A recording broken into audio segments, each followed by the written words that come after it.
Are we live? Check, check. Woo! We're live.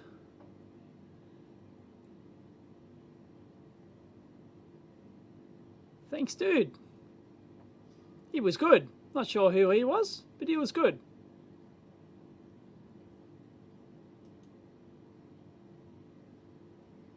Am I live? I'm pretty sure I'm live. I am live. Am I live? I'm pretty sure I'm live. Let me just... New pinned chat. Hey, chalcification? No, you weren't first, Ernie. Anthony? Hey, Whacked Man. Of course, Whacked Man's here. VK2AMV, James. Megahertz UHF. Moyes. Papa. Yes, I am live. And I presume you can hear me, otherwise you'd be screaming at me right now. Can you hear... Hang on. Can you hear the feed in the background? The live feed from NASA?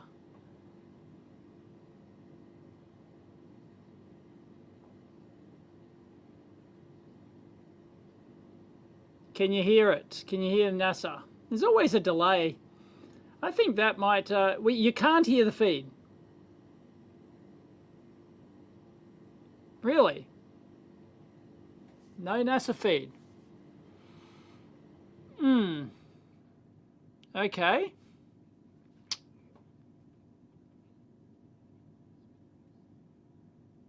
That's interesting. All right. Let me see if I can fix. I have the tools. I have the talent. Let me try this. Communications playback.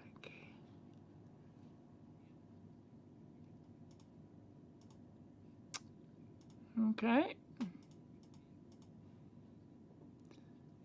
Obviously, I couldn't check, actually. I couldn't check this before I started, so bear with me a bit.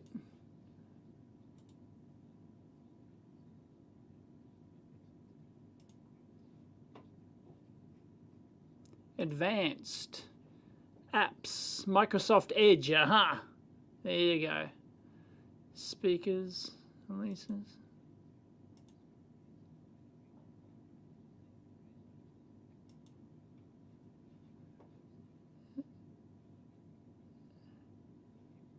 I think you can hear it now.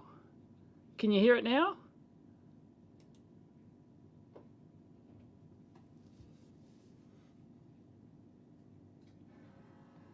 Can you hear the NASA feed now? Nope. No. Wow. Okay. Alesis USB.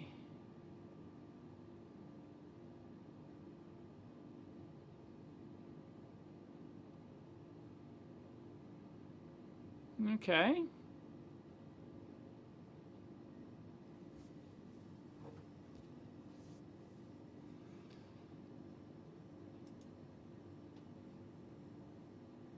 Can't hear NASA. Okay. If they landed a man on the moon, then I can fix this, damn it. All right. What I'm going to do is, it's complicated, but I am going to feed the output from the Edge browser, which is what this is, to the monitor that it's being viewed on. I'm going to take the output of the speaker output of the monitor. I'm going to feed that into my ATEM, and then I'm going to mix that with my own voice feed, which is currently coming from the ATEM. You reckon I can do it? Who thinks I can do it? Fran's having audio problems, is she? All right. I can... No, that's that. Okay. I've already got a cable. Let me spin the monitor around. Let me show you what I'm doing.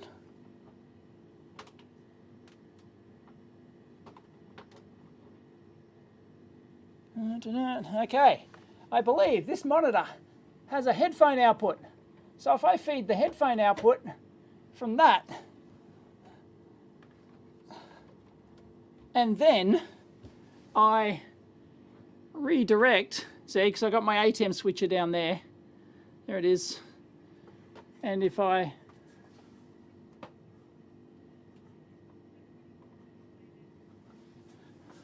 okay, now if I go into here and I switch the Microsoft Edge output to the actual monitor. What does it mean to be out here and see this historic launch tonight? It's an amazing moment. I grew up on the Yes, Space I can Coast see it. I can see it on the launches, volume and so to be here. out here tonight, And it's incredible. I'm going to mix it's an it amazing in. feeling to be out with all of these people celebrating, and we're super excited to be here. Hang on. And Isabel, I know that you said that you have been having your eyes on this launch. You've been watching the previous attempts. What does it mean for you to be here tonight? Well, yeah, this is our third attempt here. We were here for the first and second here at Banana Creek, so we're really excited. The energy out here is electrifying, and we can't wait to see this thing go off. Now, this is the first of a series of missions that are becoming increasingly more complex. What are you most excited about for the Artemis missions? Yeah, I am so excited to be here. I just feel so honored because, as you know, this isn't just a momentous launch for humanity as a whole. It's so important for gender and cultural minorities across the globe because Artemis is landing the first woman and the first person of color on the surface of the moon. This is this generation's Apollo. And so all of the people who didn't have the opportunity to live through Apollo and be inspired by that have the opportunity today to witness it. And I'm just so grateful to be here. I can't wait to see the positive impact. One more question, as this is going to be something that you guys I'm sure will remember for your entire lives. How are you working this? Do you have any special plans of capturing these memories being passed on? See, the problem is I can't hear the monitor output of what. Well, my son is growing up here. I didn't grow up here, and so he's going to grow up here on the Space Coast, and I just can't wait for him to just grow up. Remove the mix. Audio was fine. Megan, we're out here. We have our eye to the sky, and we can't wait to see it go back to you. What is now? There should be no NASA really great feed interviews, and wow, I saw that drone shot that we had showing no all NASA of the feed, bleachers filled with I don't people there to understand why watch it's the launch. double. That was incredible. If you're just joining us, welcome to NASA's live launch coverage of Artemis 1, our return to the moon in almost 50 years. I'm NASA's Megan Cruz, and this is NASA astronaut Kayla Barron, who flew on NASA's SpaceX Crew 3 mission and returned home earlier this year after living and working on the International Space Station for about 6 months. You can actually hear I the gotta NASA ask feed. you, how was that experience? It was incredible. We had such an amazing time up there. Perfect. The Expedition 66 crew was awesome. That woman I've is been double saying since I nagging got me. back that we're the happiest crew in the history of the space station. I don't understand how it's working. And nobody's been able to really challenge me on that yet. You guys look I very don't happy. understand how it's working. Man, we were just like a family up there. Because I have, I'll show you. Incredible I mission, have some amazing science experiments. We got to do 3 spacewalks. Almost, right? I will show you. Here we go. You couldn't have planned a perfect first mission for me, Matthias, and Raja, and of course our veterans up there, Mark and Tom. It was amazing. We had an incredible time. Channel 1 here is the audio that I'm talking with, and that is on. Yeah. Okay, so that's the microphone. It's just like that microphone is going through my TAS cam. It's going through my TAS cam here. They are, because it's got the phantom voltage for the 48 volts phantom voltage, and then the output of that, there's the lead there, goes over the microphone 1. So that's where my microphone's coming from at the moment. But microphone 2 input, which is connected to the monitor with the audio's coming from, how does that make you feel? Honestly, it's a little unbelievable. Disabled. It's turned off. I could barely imagine what it'd be like to go to the PC space screen station until input I that did I'm it. capturing. And okay, just you can see thinking my about what it would feed be over like here. to look You can see back the at the audio Earth from is orbit coming around into the the moon, or PC even screen standing on the moon. HDMI It input kind of here. blows my mind. Okay. Wow. So and yeah, it's hard to even imagine that that's true, but off. it's a really special time to be at that is switched NASA off. and an even more special audio time is to be in the switched off. astronaut office. So I don't know that's a beautiful how on picture earth of you are hearing the seeing NASA the feed. moon, right? Yeah, that's sort of a moon spotting adventure there. And I've got binoculars. I don't know one how thing you're that's hearing really it cool and you about couldn't hear it seeing before. stars and the moon from orbit is you're not looking at them through the atmosphere, so you get these very clear views. And the moon is always super spherical. You never Anyway, get these, I can't hear the sort of NASA feed at the moment. slices that look kind of flat from Earth. Uh-huh. Up can't there, hear diddly you squat, see it but I in will. 3D. It feels like. Wow. So yeah, I think we all sort of ATEM. fall in love with the moon from space in a whole new way. Yeah. Well, today's launch attempt comes amid a very busy year for us at NASA. Some of the highlights include 2 more commercial crew launches with SpaceX, Crew 4 in April, you're seeing there, and Crew 5 last month. In May, NASA and Boeing flew OFT-2, the second uncrewed flight test of the Starliner capsule. The goal is to certify the capsule for regular flights to the International Space Station after a crewed flight test next year. In July, we released the first images captured by our James Webb Space Telescope, and wow, they are magnificent. Pictures like these could help us answer some of astronomy's biggest questions. Volume NASA feed. Began. And I can't hear it. And then in September, we intentionally slammed the I can only hear it into asteroid Dimorphos and successfully changed its course. The asteroid wasn't headed for Earth, that's important to say, but the test was to show that we could defend our planet if needed. And recently, 2 other missions that benefit the Artemis program. Last week, we tested a new inflatable heat shield that can help us eventually land humans on Mars. And just 2 days ago, Capstone Can you still hear the NASA feed? Intended orbit around the moon. A small satellite launched from New Zealand. No, I can't hear them. And Lucky me, huh? The unique lunar orbit for a future space Can you still hear it? there. You heard us talk yes, about you can still hear them. All right, it's not coming through the ATEM. It must be coming through the system audio. I didn't touch that. I mean, so I don't know. Just amazing examples of why it's such a cool time to be you part couldn't hear them before, but when I plugged it in, you can now hear it. I don't get it. Not only about our home planet, but our galaxy and the universe. Like those James Webb images just capture my imagination every time they release a new set. Yes. And so I'll be able to hear it we now. have a lot going on and not hear myself, which is annoying. I hate listening to myself. Because it is truly great, and we want people to share along with us. And I can just adjust the volume here. 1 hour, 6 minutes and counting from liftoff of Artemis 1. Let's 1 hour, 6 minutes. The Launch Control Center with Daryl. So they claim. How do you like my background? And, so pretty groovy, huh? For you now, the Red Crew, of course, completed its work on torquing down the bolts for that replenish valve on the core stage hydrogen Yep, you can hear it. side. All right, so And is it low enough in the we are background, back or at should I lower it replenish further? For core stage hydrogen. Both which is audio is good news. now. The team now looking to work on that upper stage. No worries. And we understand for the update to Whoa, the look at that test bad boy. director, they just I gotta informed tell you, them the that SLS can looks like a start real getting rocket. back It looks on like a real moon the rocket. flow on the It upper really stage does. as Like, well. it looks the Committed to business. a stop Starship, flow, nah, looks like shit. Roughly around 10 p.m. Sorry. Eastern time. Sorry after for all a you leak was Starship detected. fanboys. You can Doesn't see look the like a core moon stage rocket. status Nah, there. don't care what you Liquid say. oxygen Nah. side is in stable replenish, both for the SLS core stage looks like and a the real upper stage moon of the rocket. rocket. Looks Over like the it right can do side, the you can see business. We've lost some hydrogen since going into a stop Does flow anyone agree with me? that, Am I the only allowed one with some that opinion? liquid hydrogen to boil off. Might during even be about too an quiet. hour or so, while a red crew was sent out to the launch pad. Yeah, to they make sent somebody out there repairs. with a giant spanner. Now the hydrogen bleed And they for the fixed it, apparently. engines was Like just an hour ago or reestablished, something, or a and couple it hours looks ago. like the team is back on track to recover that after a stop flow halted the bleed. They are required to bleed that liquid hydrogen through the RS-25 engines for 90 minutes, but they're 90 picking minutes. up where they left off, and that appears Does to that mean be we're going to have some on sort of track. delay? In the on track. meantime, we've had an update from the range. Does that The mean range it's has at informed least the 90 NASA minutes and not test an hour? director that currently at the moment, if we were to launch now, they are no-go due to the loss of signal on a radar site. That's currently being worked right now. Again, the range advising the SLS NASA garbage, test director probably that they blow are up. No-go. The range is not clear for launch until they get the mice remedy here. that issue on their radar site. And so we're also tracking that.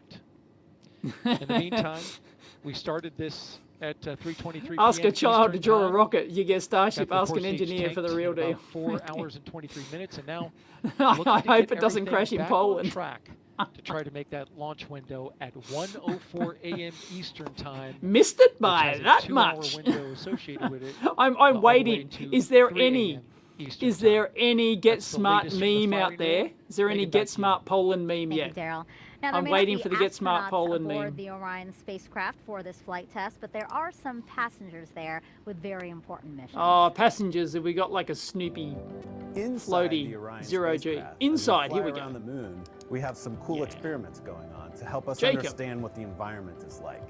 Although there's no humans aboard Artemis 1, we do have a few special passengers aboard Thanks, that will help us Mississippi pave the way Wildlife. for future Artemis missions. So there's basically 3 occupants. Understand my riding. audio Think devices. about it like 3 astronauts. We See, have the thing a is with Moonican. StreamYard. We will also have 2 torsos that are learning about the moon. StreamYard, learning you about can't the even environment monitor for our the... I'll astronauts tell you before after they go. this. We have a mannequin on Artemis 1. We call him our Moonican for short. A That Moonican. is Oh, called grown. Commander Moonican Campos, The name is actually in homage to Arturo Campos. who was an important person who helped bring the Apollo 13 capsule home. That's cool. The Moonican will sit in the commander's seat, and it will wear a suit just like our astronauts will wear. Moonican Campos is actually weighted to simulate an actual human aboard the Orion spacecraft. But So it will that's help not the us moon understand suit, what though. our astronauts will haven't experience as developed they that go to the moon and home.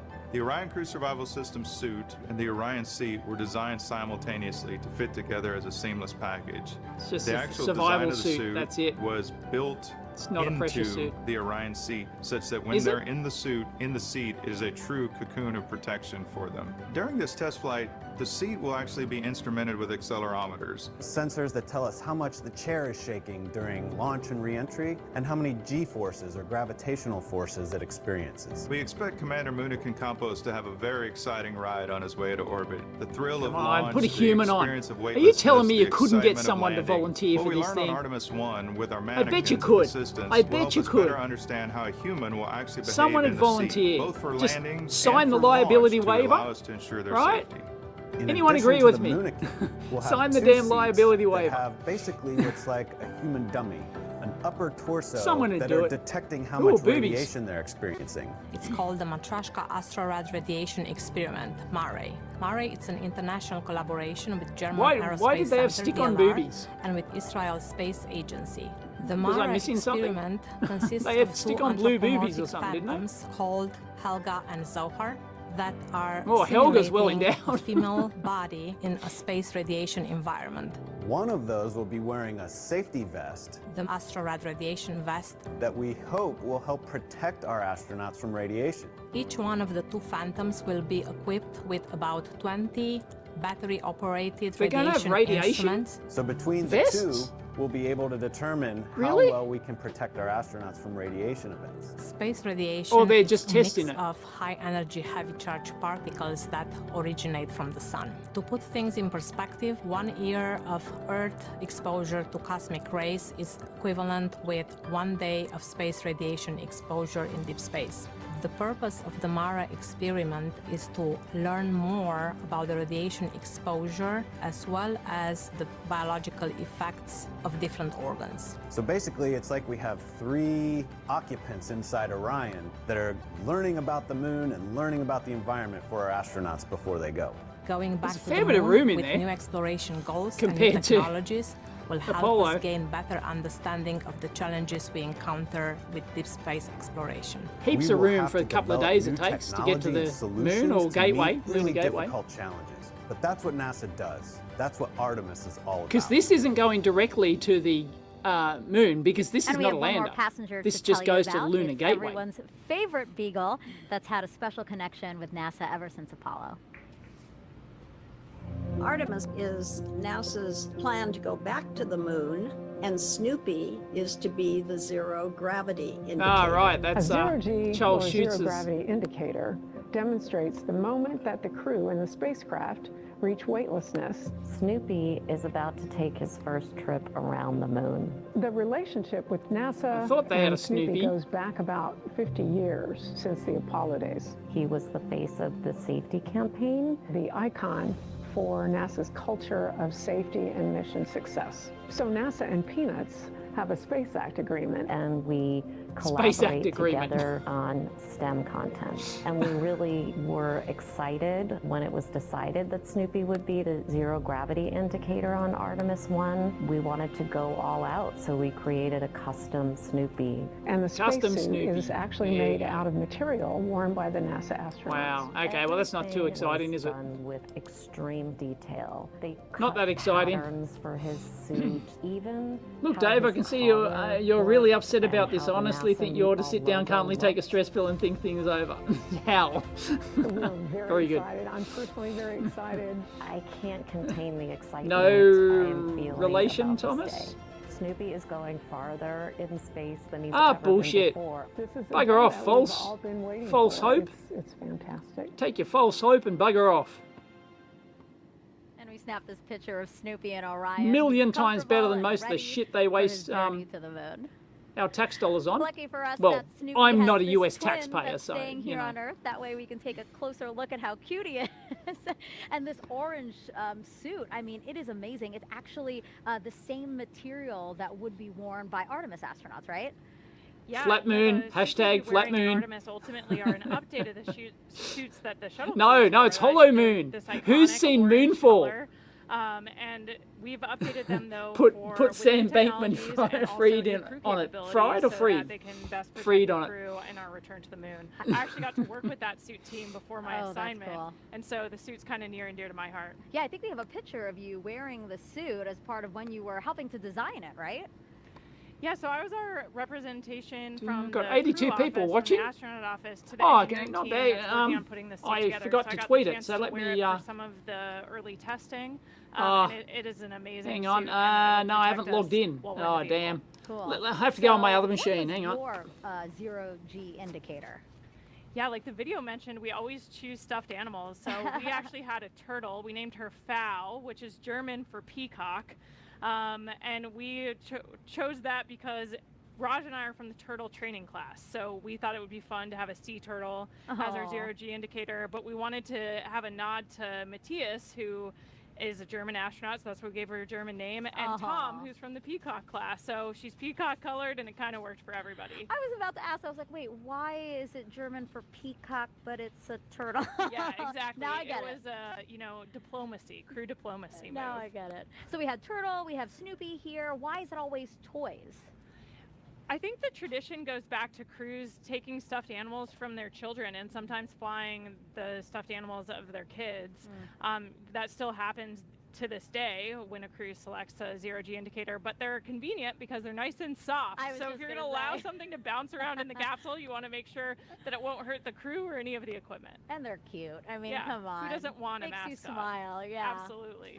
Well, NASA's workforce has changed over the last 50 years. For Artemis 1 today, women make All right, up I have 30% tweeted. of the launch team. But when we first stepped on the moon with Maybe Apollo some more 11 people will in join us. 1969, take a look at this picture here.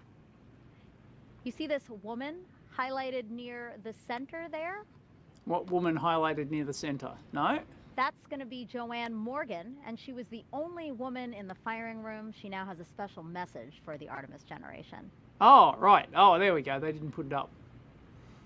Hello, I'm Joanne Morgan, and I am so excited for Artemis 1. This flight test will bring new knowledge to people on Earth, and I'm thrilled to see such a diverse team at the LCC making it happen. Diversity again. Firing Room 1 is a different site today than when I was on console for Apollo 11.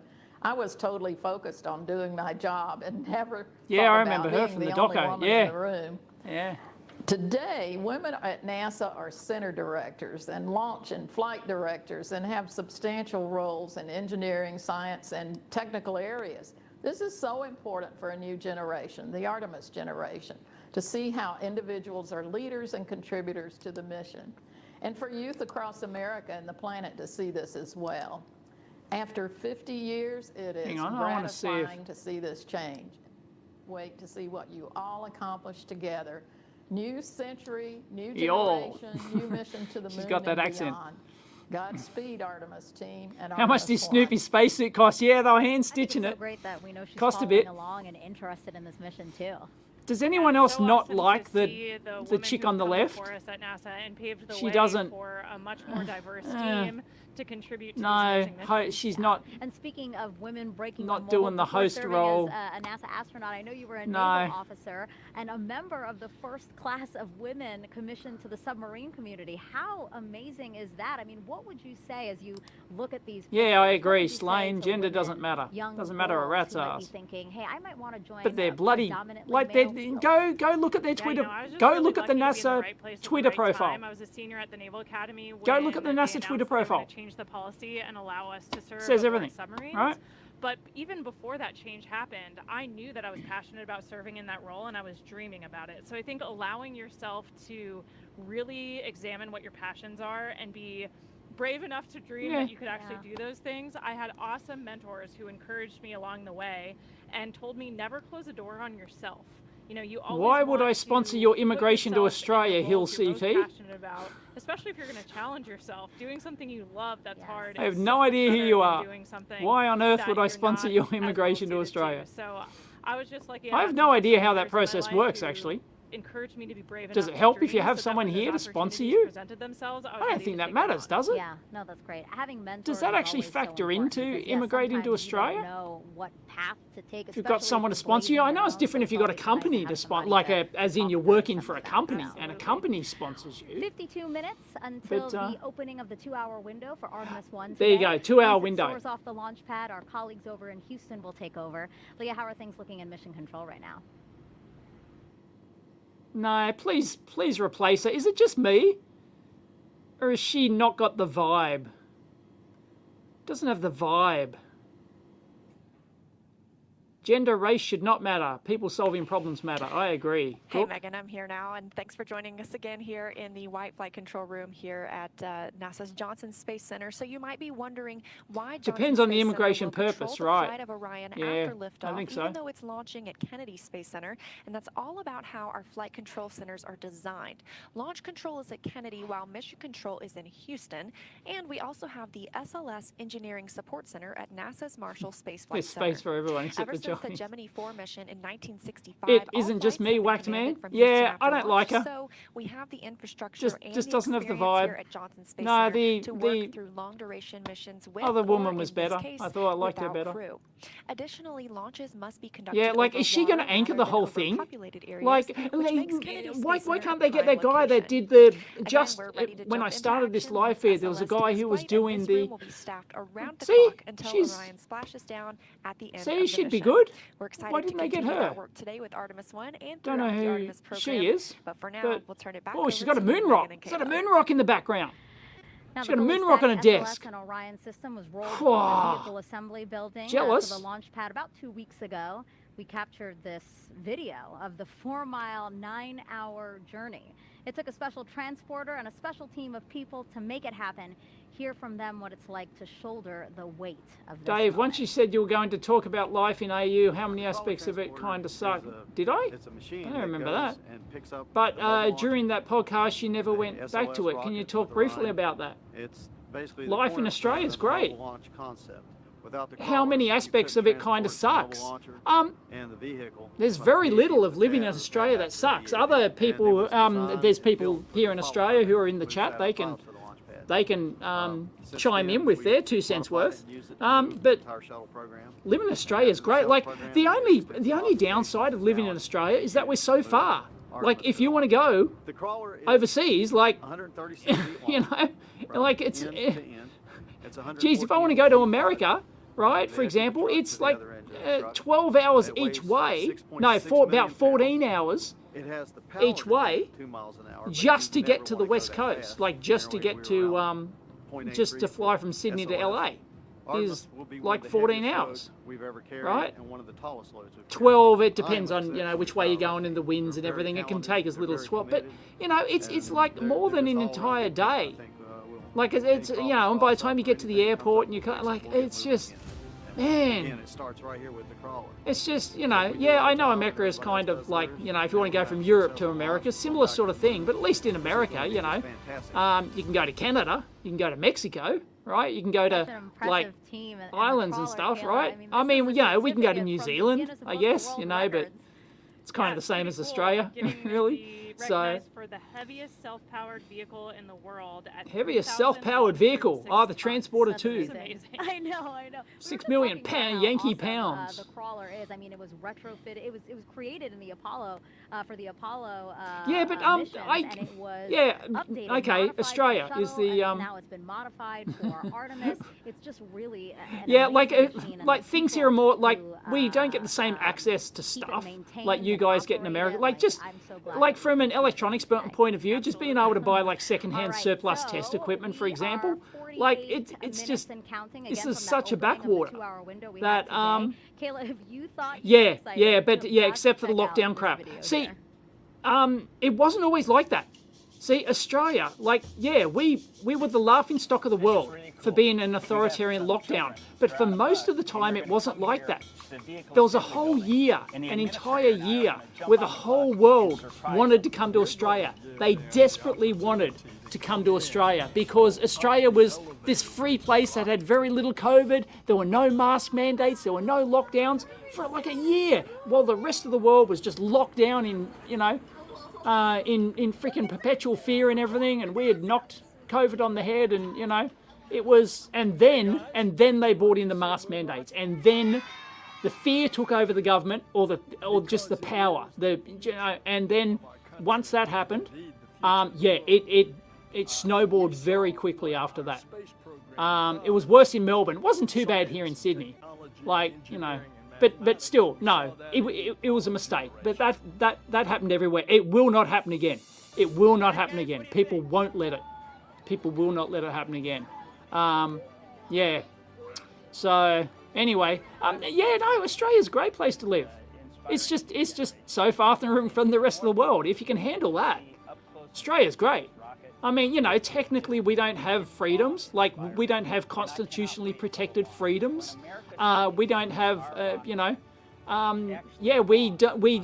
have a Bill of Rights. For example, Australia needs a Bill of Rights, right? We do not have a Bill of Rights. We don't have constitutionally protected freedoms. They're only through court. What's the word I'm looking for? I can't believe I can't remember it.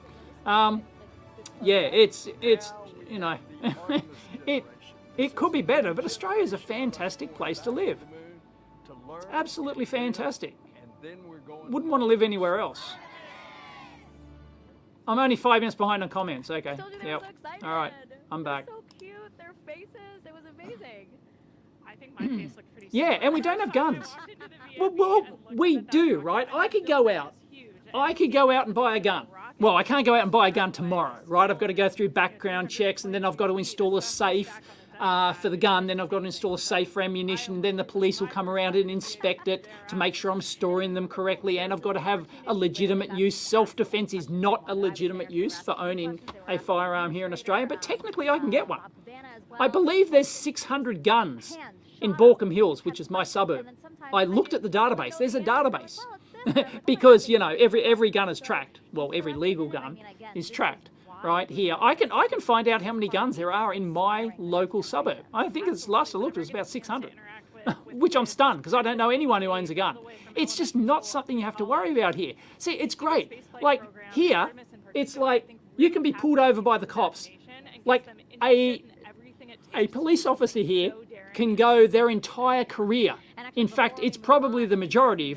I know some cops, I should probably, I don't know a cop who's ever pulled their gun, who's ever actually unholstered their gun in public. It is not a thing here. You don't have to worry about, if you get mugged in the street, if you get mugged in your home, you don't have to, you don't have to worry about somebody pulling a gun. It doesn't even enter our minds here. Doesn't enter our minds at all. Right, if you get pulled over by the cops, they're not going to draw their gun on you, thinking that you've got a gun, right? It's just, it's so good. I can't imagine living in a community where, yeah, if I was in the US, I'd probably freaking buy a gun too, because everyone's freaking nuts, right? But here, it's just something you don't have to worry about. No, I am not descended. No, I am not descended from a criminal. I am descended from the first free settlers in Australia. So I'm as Australian as you can get without being Aboriginal. So I am descended from the first free settlers. Although, technically, I believe somewhere in my family tree is somebody who was related to a member of the Kelly gang, as in Ned Kelly, one of our famous outlaws. So, yeah. Set up a moon habitat containing 4 things needed to That's why we need Elon Musk's point-to-point Starship. Your asterisk out comment is correct there. It's complete bullshit. I can't believe it. I mean, come on. And it will be used by other astronauts astronauts for years to come. No, it's not, Adam. Bugger off. We were the laughing... Like it or not, whether you agree or not, we were the laughing stock of the world. We made international news about how draconian our lockdowns were. Whether or not you think they worked, whether or not they actually worked or not, whether or not blah, blah, blah, insert all that, it doesn't matter. We were the laughing stock. The rest of the world was laughing at us. A couple of months prior to that, they were idolizing us. Everyone wanted to move here. Everyone wanted to move here. Scan the QR code you see on the screen. Not in an echo chamber. You sound like the one in the echo chamber, Adam. Essay, so you definitely want to check out the other two. Again, by scanning. Bought into a hook, line, and sinker. So right now you're looking live at Canada is the same with respect to guns, probably. Yeah, I've heard it's kind of similar, but it's not. I don't think it's like Australia. It's just something that doesn't even enter our mind here. There's this famous clip. I won't show it now. But there's this famous clip. He made the national news.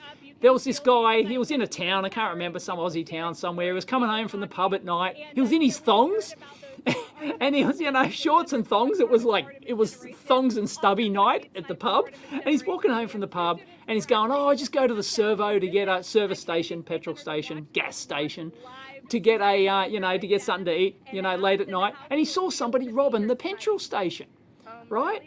And so he saw that the car was just,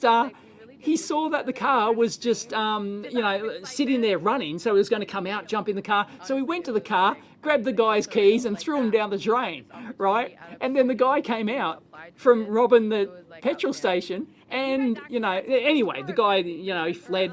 And they were interviewing this guy on national news. And he said, "Oh, yeah, and like they asked him, were you worried about, that... you'd get, worried about the guy robbing, he might have a weapon." And he went, "Oh, yeah, kinda, he might have had a knife, maybe." Like, it just didn't, this guy stopped, a gas station robbery, for you Yanks, petrol station robbery, right? And he didn't even cross his mind that the guy robbing the petrol station would have had a gun. He might have had a knife. It's like... That's my classic example. Anyway, you have to watch the clip to get it. It's really good. It's really good. Yeah, all right. That is nuts, Slane. That is nuts. Okay, are you ready for more questions from social media? Yeah, it's just, you so don't have to worry about that here. Now we have another celebrity question. Why do Australians love Chopper Read? Oh, God, why do we care about the actor from Lightyear? Oh, God. Really? I assume it's low enough in the background. Can I turn it even lower? I don't want to listen to that crap. Oh, God. Why do Australians love Chopper Read? For those who don't know, Chopper Read was a famous underground criminal from Melbourne. And he went to jail, and he famously cut off his ear. He cut off his own ear in jail. And he was and he finally got out after, I don't know, 15, 20 years or something. And he sort of turned over a bit of a new leaf. He actually became an artist, a painter, later in life. He's dead now. But he's infamous, right? He was this underworld figure, killed people, and, he was like a hitman or whatever. And people just love stories like that, He's just like a, it's just like everyone loves a bit of a, he wasn't really an Aussie larrikin, but, kind of like, I don't know, it's why we love Ned Kelly and, famous outlaw and stuff like that. Similar sort of thing. Some of my colleagues, I didn't grow up specifically dreaming of becoming an astronaut. I don't know what the barrier was there. I was aware of and inspired. I've got to catch up to the chat. I never allowed myself to dream of becoming an astronaut until I had served on a submarine, actually. So is this chick an astronaut? Experience that's so similar to what we do in the space program. If you think about it, we're sending humans to live, work, and do something of importance in a place where people aren't supposed to be, the depths of the ocean or the vacuum of space. Yeah, cut off his own ear. Experiences gave me the confidence yeah, to it's someone you don't want to tussle with. And there's this famous Aussie comedian who I've seen live, and he does a Chopper Read impersonation. He does a Chopper Read. And it's great. I've seen him do it live, and it's fantastic. It's fantastic. Chopper Read impersonation. It's just great. Academy graduate class of 1981, Yes, with the Queen gone, yes, the money will change. I have not seen the new design for the King yet. I don't think they've released it yet. I assume somebody's busily working on it, drawing the face of the King. That's so cool. That's going to go on the back of our new coins. Yeah, all of our currency will change. Yes, yes, they'll issue new currency with the new King. And yep, we had the Queen for so long. Nobody knows.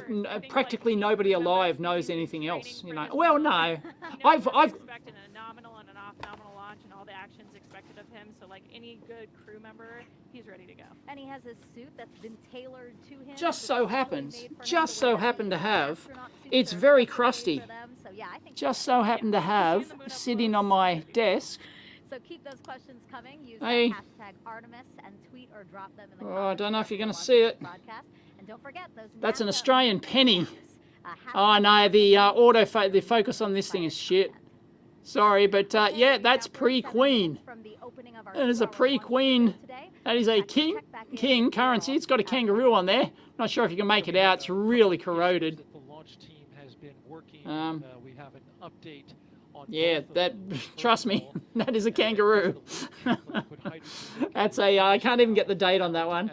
That's a Australian penny, which is 1 cent. That leak has not recurred. The work that happened. Oh, there's no leak. Hang on. Update. The Red Crew and the work that they did out there remedied the leak. That's good news. They and fixed now, it. The Spanner liquid dude hydrogen fixed it. tank on the core stage is back in replenish at this moment, and the upper stage of the rocket, liquid hydrogen side, is in fast fill. You can see from the graphic there that we are back up to 100% over on the liquid hydrogen side on the right hand of the screen. On the left hand of the screen, you can see we have been in stable replenish for liquid oxygen. Oh, sorry. Now, with regards to the range, there we go. They reported that they had an issue to the NASA test director with their radar sight. Later found out that that was actually a bad Ethernet switch. Oh, a bad Ethernet switch. Cutting out and not providing Launch. the data. We're The still range going. reported that Go. They will swap out that bad switch, and they're currently working. Networking on that. comms. They Go. advised at the time, about a half hour ago, that it would take them about 70 minutes, or about 25 minutes into that work. I don't think we're just 35 minutes. We're recently update 35 the NASA minutes test from the director to say window, that, apparently. It's going to take Apparently, them a little bit this is not the actual because they're countdown. going to need There's a to 2-hour re-verify window. This Ethernet equipment, and once they have it installed. Again, that work is ongoing. But at Some the geeks moment, replacing if an we were Ethernet launching switch. Right now, the range is no-go as a result of that bad Ethernet switch. The Dolly Loop file, which helps steer the Space Launch System through the upper atmosphere, has been uploaded to the rocket, and so we're good to go there in terms of other configurations that are ongoing. But we are continuing to monitor communications of the launch team about I holding love to the the top flame of the burning window, off. currently slated for In the background 1:04 there, that's a.m. nice. Eastern time. But we do 1:04 have a.m.? 2 hours, and What we is have that? yet to see whether or not the launch team is going to be able to make enough adjustments in order to hit the top of that window. No slip yet, but we're monitoring their work. No and slip. We'll give you an update when See, we have why it. have Back a... to you, Megan. Thank you, Daryl. Really Like- great news about that Oh, leak. he's the Caleb annoying and I chick actually again. said, wow, that's really great news. So we'll wait on your next update. No, Let's go she's back live now hopeless. to Kennedy Don't like Space her. Center's visitor complex, where we have NASA's Dan Hewitt inside. It's all about the vibe, and she just doesn't have it. Sorry. Anyway, been there. Three main elements, right? That's right, Megan. This guy's cool. Spacecraft that's going to be carrying our Artemis astronauts See, off why of don't they planet get this Earth guy and to then anchor it? returning them home. As you said, 3 major components, so we'll jump in here at the top with the first one, the launch abort system. This is a critical safety feature Yes, on Mike, you're Orion, talking to me. designed to pull the capsule away from the SLS stack in the event of an emergency on the pad or the way uphill. And it does that using 3 solid rocket motors. The first one, the abort motor, can fire within milliseconds of automatically detecting an Yeah, issue, we have to pulling the save capsule Snoopy. away to a safe distance. After that, the attitude adjustment motor. This one will fire. We can cancel out any rates, put us into a nice stable glide. Why are they even have they even got this on top? The jettison motor. Because they're not going to need the launch abort system. Take the launch abort system off of Orion, allowing it to then deploy parachutes and parachute down to safety. I will note the jettison motor, the only one that fires no matter what on a normal mission. It's going to fire once we're high enough in the atmosphere. And for Artemis 1, that is the only motor on this that is active. The attitude and abort motors are inert for Artemis 1. And that's all focused on protecting this, the Orion crew module. This is where you have your astronauts physically inside. In the capsule, you have everything you need to keep a crew safe, happy, healthy, thriving in deep space. You have a pressurized environment.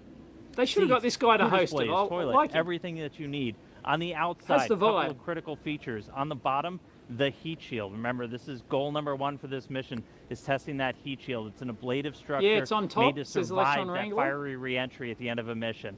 Along the outside, you see these small gray circles. Those are reaction Everything control needs to be system tested, thrusters. yeah, but they're Orion not going to can use test that it. at the very end Because they're not going to control test the launch yaw, abort pitch and system, roll are as they? it's hurtling through the Otherwise, atmosphere. there goes your We have Orion windows. capsule. You need windows to look outside. 2 on the front, 2 Or on does the that get sides, jettisoned 1 on the anyway? side Does hats, that 1 get up top, jettisoned? and the very Yeah, it top would, doesn't docking it? It hats. gets Those jettisoned. Are different layers of glass and acrylic. Can someone for confirm if pressure the and launch thermal abort control. system We have a docking gets system, an jettisoned uprighting system, once it's reached a parachutes, certain atmosphere all and for they the can't very end of do the it? Does it mission. get Third jettisoned and, final and piece, doesn't down take here at the capsule? bottom, the European service module. This has all of the propulsion assets for after SLS has done its job. Starting on the bottom, the large orbital maneuvering system engine. This is the one that's providing the most thrust for all of those key maneuvers around the moon. 8 auxiliary thrusters also around the aft of the bottom part of the service module to provide some additional push as well. And then 24 Just of these additional smaller push? They can't reaction swivel? control system Why do you thrusters. need additional They can be push? used for attitude control, which way you're pointing, as well as small translational maneuvers moving side to side. We flip the vehicle up, we see 4 solar arrays, each one 24 feet in length, altogether generating 11 kilowatts of What is electrical that power pattern on for the Orion systems. on the solar Inside the panels? service module, you have tanks for things like the thermal control system, potable water when we have a crew on board, and also pressurized oxygen and nitrogen for an atmosphere, which gets fed through this umbilical here to the crew module, along with electrical lines. That's also what's going to separate us at the very end of the mission. So that's Orion. Can someone Gonna be making confirm its if there's a first service flight module on around this? the moon on Artemis 1. Oh, yes, there Can't would wait be, to 'cause see they it, wanna test taking the whole those thing, selfies right? around our lunar So neighbor. there's a Send it service back over to module you, on. Megan. Right. Thanks, Dan. That last component Dan talked about, the European service module provided don't by like the it. European Space Agency. Let's go to Jasmine for that. I have a thing about teeth. I have a thing about big teeth people. Like, you talk like this. Yeah, and like, I can't do it, but just giant teeth, it freaks me out. Has anyone else got that? I have a giant teeth phobia. I can't stand it. Does anyone else have that? Artemis 1 is shonky. Nah. Artemis 1 is the go. She's uncanny to look at, yeah. Yeah, and just doesn't have the vibe. 33 engines in total, among which the main engine, which is going to perform. Yeah, but they've got other. If they want to have a woman host, have a woman host. That's fine. Who cares? But have somebody who, I don't know, has the vibe. That astronaut chick, Kayla or whatever her name is. Have her to host it. She could anchor the whole thing. Or that other one that had the moon rock on her desk. She was good. Liked her. The service module generates the power and distributes the electricity to the crew module. And If you have a problem with giant teeth, I should introduce you to comedian Rob Beckett. I've heard of it. I've heard of Rob Beckett, but I can't picture it. The system, the service module accommodates radiators to reject the heat that is produced by. How does it take someone 70 minutes to replace an Ethernet switch? I don't know, and I don't care. Just go. Light this candle. Who cares about the Ethernet switch? Who cares about the downrange thing? Not on Artemis 1, but on future. Theoretically, we're 60 minutes from the launch point. Really? Bro, from the launch window. Then why does it say T minus 29 minutes? I don't get this. You either have an actual countdown you're working towards, or you don't. You also have a team. We're going to bring up a picture of that team right now, or a live look. Surely you can update it. Like, I don't care if it updates. I don't care if it suddenly goes to an hour and 28 minutes, but at least, like, you know, have an accurate thing. So apparently it's not 28 minutes, people. it's that to the window when they got a 2-hour window to launch. So we could be here a long time. Actually, another 2 hours, 2.5 hours puts us at, I'll still be here. I'll still be here. I might have to phone home for special permission to stay. Actually, it's going to be too long. If it goes like, why so much attention to this mission? Arthur must be new here. Arthur, in case you haven't realised, we haven't been to the moon since 1972. I think it's June 1972, July 1972. It was the last time NASA actually went to the moon with a capsule that can actually get there. That can actually get there with people on board. Theoretically, that they could have someone sitting on this right now. If they wanted to, you know, if this was the space race and we had to beat the bloody Chinese or whatever, we had to beat the Ruskies again, then yeah, you can bet your ass. This was the Kennedy space race again. You can bet your ass someone will be on that seat.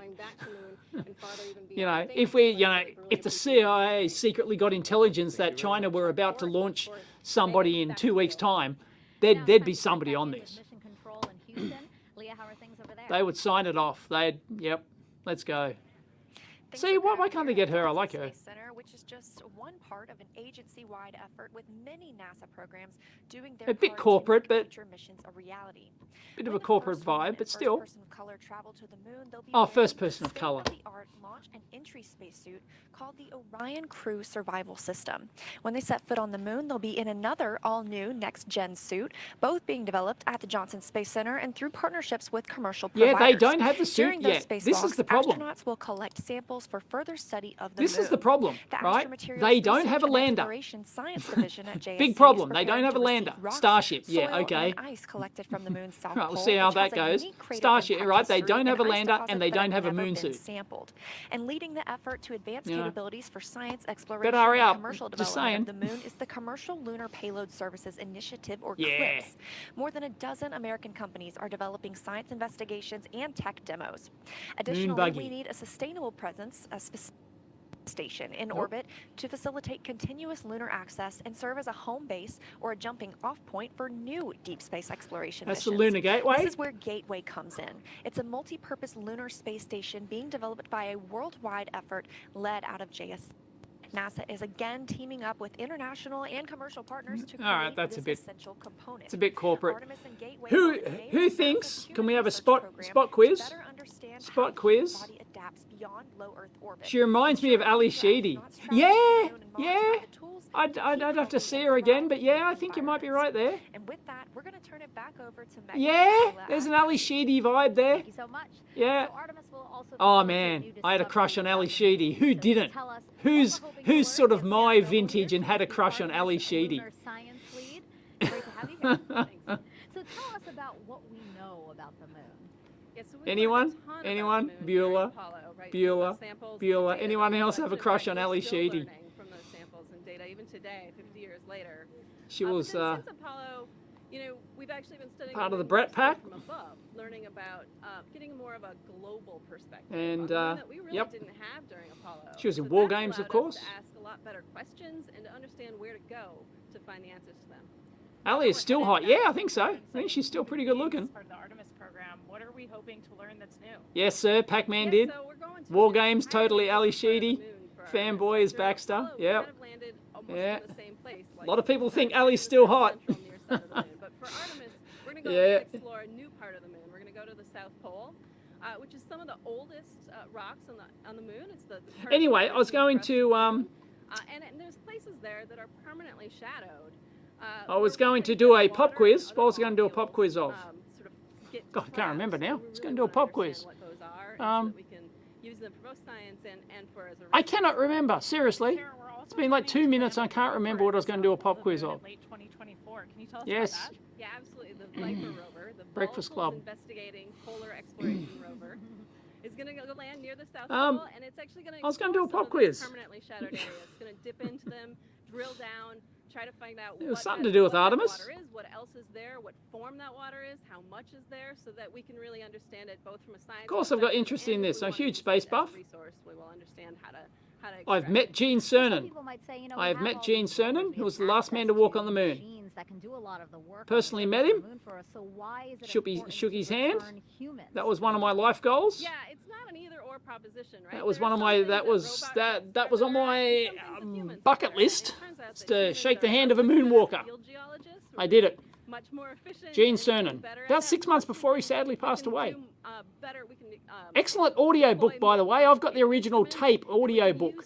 Last Man on the Moon. very difficult for robots I've got the to old do, so we cassette. can I got collect the better original samples. cassette tape version. And one of It's the great available on things is CD that we now can or bring back a MP3 or lot of whatever, or samples, right? When we on do Audible or robotic something, I sample guess. returns, But yeah, usually a very small it's a amount, pretty but good if you look book. at what we brought back from Would Apollo, recommend it's it. a large amount of samples that literally hundreds, probably. Oh, maybe I thousands try of and scientists follow have the studied over the years SpaceX and Star. I try and follow the various space YouTubers. There's so many, but I'm not keeping up.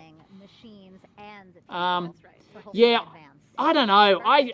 The whole chopsticks thing. I don't know. I'm just not getting the vibe.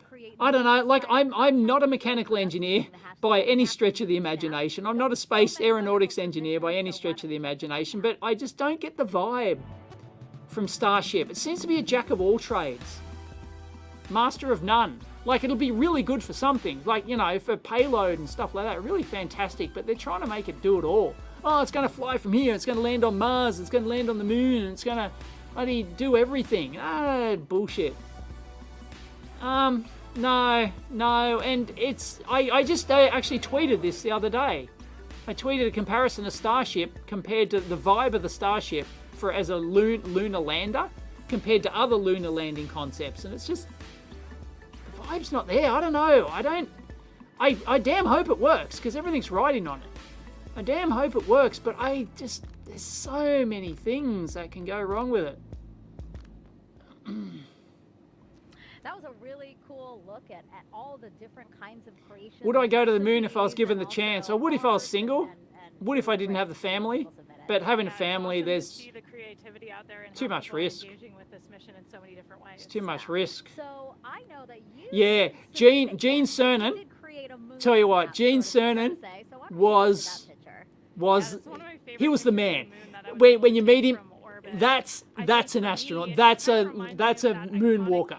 That is a moonwalker. He had the right stuff. Like, you shake his hand, it's like a freaking rock, and it's like, and just the confidence and the, you know, you just knew that guy could take care of shit. You know, if shit went wrong, he's gonna fix it, right? And it's like nothing's gonna faze him, right? He was, yeah, I can tell you, it felt like he had the right stuff. You know, even at 8, I don't know how old he was when I met him. 8. How old did Gene Cernan? How old was he when he died? Mid 80s or something? He had to be in his 80s, then, I think, when I met him. Probably early 80s or something. Oh God. Oh God. Oh. Perfect. So I just What are they doing? moon snap. I love it. I'm going to share Moon it. snap. Oh God. No, get rid of this chick. People to really get No. involved in this mission. Don't like her. We'll continue Yeah. to collect and Yep. share those Yep. photos. Gene So Cernan have a was. NASA moon snap, just He was use the that man. hashtag. Yep. Okay, Artemis 1 comes amid a very Yep. busy year. Sad and he's gone. exciting year at Yeah. NASA. They really had the right stuff back Two more then, and commercial crew yeah. launches with SpaceX, Crew 4 I've in met April, and I've then met Crew 5 Andy last Thomas month. as well. In May, NASA Unfortunately, and he's Boeing got. OFC I think he might have Parkinson's now because he shakes and he's got the, you know, he's got the shakes and stuff, and you know, he's, you know, seemed like a nice guy. Tests next year. In July, we released the first Yeah, but Gene images Cernan captured was the by our man. James Webb Telescope, and oh my, those are really beautiful, fascinating photos, and they're going to really help us answer some of astronomy. T-minus 19 minutes. About how our universe began. And then in September, we intentionally slammed the DART spacecraft. Yeah, when astronaut. Yeah, you had to be an engineer. Boom, look at that. And we You had to be an successfully engineer to be a reversed. Apollo The astronaut. asteroid wasn't headed for Earth, Part of the but Mercury we tested 7. to show we could defend our planet. And Yeah. And recently, 2 other missions that benefit the What? Artemis Oh, fuck program. off, Sonic. Last week, we tested Sonic a new Wang? You can inflatable fuck off. shield that could help us eventually land Seriously, humans on Mars. get fucked. And just 2 days ago, Capstone arrived at its intended orbit. Say that around shit the again, Moon. I'll ban your The small ass. satellite launched from New Zealand in June and will now test a unique lunar orbit. You're the for a fucking future racist. station Piss there. off. 82, thank you, Baxter. Artemis 1 heralds a new era in the history Died 82. of Oh, okay, so human he was probably late spaceflight. 70s when I met him. Step in humanity's return to the moon. Yeah, Ushering okay. in a Yeah. new generation Yeah, it was of probably mid to late astronauts, 70s. technology, Did he die in and 2017? Was it that long ago? critical flight test sets 5 the years. course for a bright future at the Oh moon. man, yeah, I met him you must have been 81. 81 when I met him, because it was 6 months before. Sorry, yeah. Yeah, he was, yes. Got that back to front. We will explore new areas of the moon Yeah. with 21st century materials, technologies, systems, and operations. Gateway will be humanity's first space station to orbit the moon. Yep, so he must have been 81 when I met him. But yeah, he could still hop back in. I had no doubt he could still hop back in there and do the business. You know, that's just the vibe you got from the man. Like, unbelievable. Yeah, I can remember I was getting my photo taken with him, went up and met him, and, you know, because I paid to go to an event, you know, so we were allowed to get, you know, meet him and get photos and stuff, and the cameraman had a problem with his camera, you know, so we're shaking hands, and the cameraman had a problem with his camera, so he didn't let go. We were just, for a solid, minute and a half, I was shaking the guy's hand, and he just, yeah. Okay. I will, Sonic. You can fuck off. Aboard Gateway, the crew will conduct exciting Racist piece from of their shit. unique deep space vantage point. Gateway will also be a transfer station for astronauts to board innovative human landing systems that will ferry them to and from the lunar surface for exciting scientific Zero tolerance for observations racists. at the South Pole. You can fuck Once off. on the moon, Artemis astronauts will use expertise in fields like How do you spot a biology racist? and geology They're the to ones who bring it up. groundbreaking research in modern spacesuits using advanced tools. They will drive new rovers to investigate the lunar terrain and unlock Yeah. some of the greatest Gustar. mysteries of our solar system. Artemis 1 Yep. cements our capability to send astronauts and cargo to the moon for years to come. We're going back to the moon. We are Artemis. We are Artemis. I'm not sure if you're hearing that. I've got it pretty low, haven't I? Opening of our 2-hour launch window, we have a special musical performance for you. Oh, we have a musical performance. Played in honor of the flight test by the Philadelphia Orchestra and Oh. Yo-Yo Ma. The Philadelphia Orchestra. I'm going to get copyright struck, am I? I like good orchestra. Let's hear what they got. Very triumphal.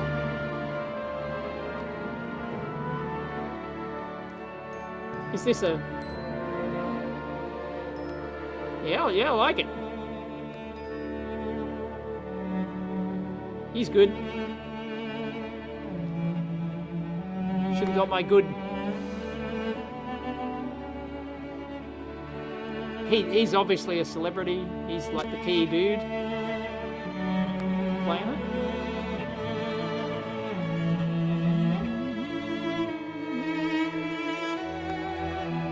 Come on, a bit more upbeat.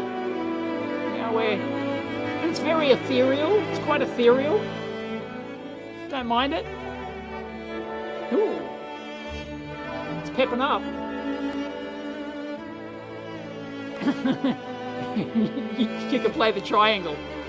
Yeah, that's about my musical limit too. It's playing the triangle. Yo-Yo Ma, he's world famous as one of the finest cellists. Yeah, you can tell. I think I've heard of him, actually. Yeah, haven't seen him before, but I think I've heard of him.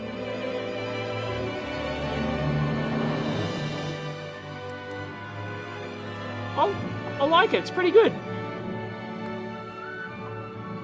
Nah, it will not be a big fireball, Zet. Confidence is high. I repeat, confidence is high. Name the movie.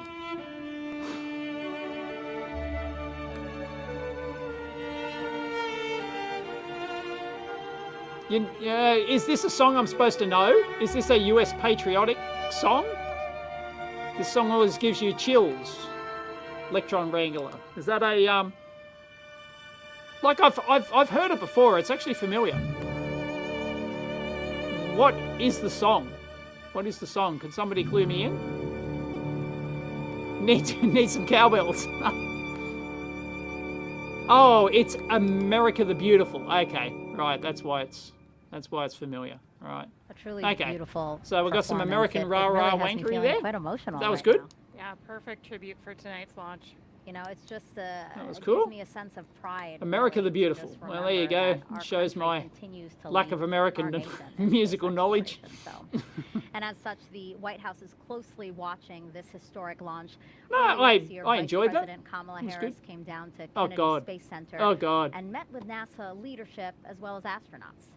She also toured our facilities where teams are working on hardware for future Artemis. You guys better hope that Biden just clings on to life for the next 2 years. That will fly on Artemis That's all I'm saying. right there, which will return astronauts to the lunar surface.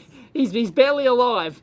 You better hope he keeps clean. More social questions. Hanging in there. Let's take the first one. You know now the drill. It's going to be a celebrity question, so let's take that. Well, it usually isn't played so. Hey guys, elegantly, I'm Jack okay. Black, and I'm super hey, Jack Black. excited for the Artemis 1 launch today. See, they couldn't even be asked to get Biden down there. Apollo 10 and a half, a space-age childhood, and I have yes, a few burning queries. That is good. Question for those who haven't seen it, watch Apollo 10 and a half. Different than Apollo. Oh, Artemis is different than Apollo because we're returning to the moon, but this time we're going to stay. So rather than a short visit where we can do some amazing science, but it was pretty limited by these short visits, kind of a small area of the moon, we're going to the South Pole and we're going to learn how to live there long term. So we're going to be building habitats, we're going to have rovers, we're going to have all of this infrastructure on the moon supporting scientific discovery, but also that next big step to Mars. I love seeing celebrities also take part and ask questions because it really shows that this is something that's captivating a lot of people. So that was really fun to see Jack Black. Also, query the first. No. That was funny. All right, let's go to the second question. How does it feel in space? Has she actually been to space? Amazing. I mean, for us launching to orbit around the Earth and then go to the space station where I just was for 6 months, we're in an apparent microgravity environment. So for us, it feels like we're weightless, like we're floating. So you have to totally get her to. Oh, sorry. You should totally get her to used to it. It's a lot of fun. Yeah, we were just talking. Jessica Watkins, another NASA astronaut, was just here, and she was saying that actually when you came back on Earth, that was an adjustment. Oh, fair enough, Daniel. He's in crisis management mode with the Russian missiles hitting Poland. Yeah. Yeah, the transition home was actually a lot harder for me than the transition. Is Waltzing Matilda the AU national anthem? No, it's not. But seriously, I still can't believe this. We were actually thinking about changing the national anthem. It always comes up, you know. It was. So much for those. I can remember they changed it when I was really young, and it was yeah, and it was. They've talked about changing the national anthem, especially every time the Republic thing comes up and stuff like that. They talk about changing the. Oh, hang on. L clock, and what you see on your monitor right now, I believe, is the T clock. So, in about 10 minutes, we'll hold for a half hour. And currently the launch team is trying to evaluate how much of a delay may result from some issues that we've been facing over the past hour. Just to recap those, we had a light this candle. A leak in a replenish valve on the mobile launcher that feeds into the liquid hydrogen core stage tank. That's been resolved. The leak has been fixed, and we're moving forward. Fix the leak. The upper stage of the rocket for liquid hydrogen is roughly 78% at the moment. So that is tracking. Progress continues there. Come on. The core stage has been this candle's off, ready to go. Light and now it. Both liquid oxygen and liquid hydrogen are 100%. 100%. Then the light upper it. Stage of the liquid hydrogen side. Light this sucker. Come on, look at it. Just it's a moon rocket. On, look at that. The complete looks like a moon rocket. Of the upper stage. Feels like a moon rocket. Now, with regards it's fully to loaded. the range Light it. issue that we had, we just got an update. Damn it. From the range, the 45th Space Wing officer reporting in to the NASA test director that the Come Ethernet on. switch Come on. Who cares about it? Has been replaced. Problematic switch. They fixed the took down, Ethernet switch. Their ability to see radar from one of their assets, which is key in getting acquisition and signal for the flight termination system, if it were to be needed. Of course, this is a critical system that has to be tested before we can launch.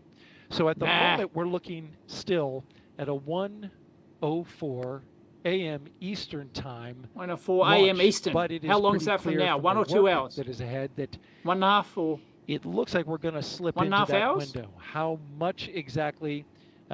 We don't have an accurate calculation from the launch team. Yes, the as of right IT now. guy is a steely-eyed We're, missile man. Anticipating that. I wonder if he gets so his for the moment, steely-eyed missile you man see on your badge. clock now, we are in the T-minus 10-minute hold. We just entered that, and now roughly we're looking at 28 minutes to All right. resume terminal count. The launch 28 team will minutes to assess resume terminal count. What work needs to be done? How that All right. syncs up with the range of getting back online. Does it make me feel sad that Australia doesn't have a space force? We've got an Australian space agency. We have a whole office. I believe it's a whole office with like 5 people in it or something.